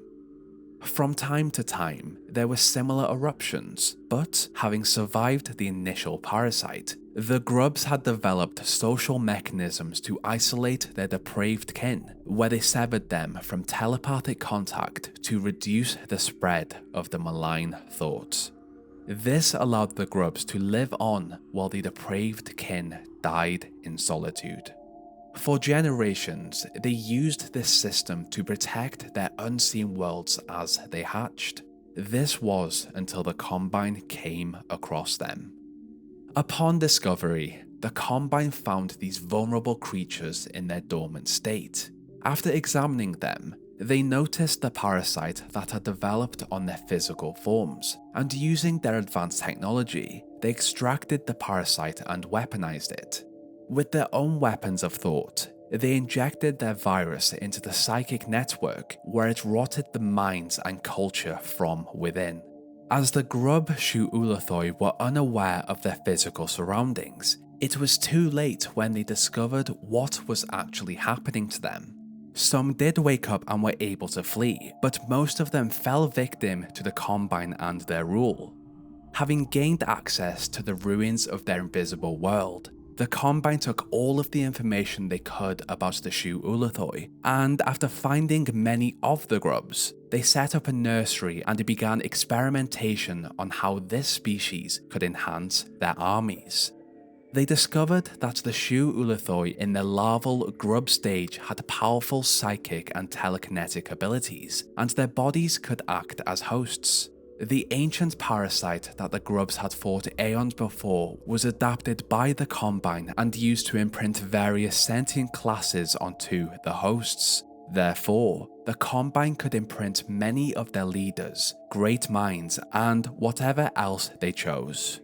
With this, they bred and stored the creatures as blank slates to store the minds of the greatest thinkers they encountered as they conquered civilizations, but also soon discovered that this was just the larval stage. So, they attached a device to suppress their metamorphosis, and for those they used to hold their great thinkers, leaders, and warriors, they attached the amplifying devices we have seen for locomotion and investigation. The collar with runes around their necks may in fact be the device they used to suppress their metamorphosis, but that is more of a theory. This is where the backstory and lore ends for the advisors from the Grub Twitter account. This is such a detailed backstory and is perfectly connected to the Half-Life universe.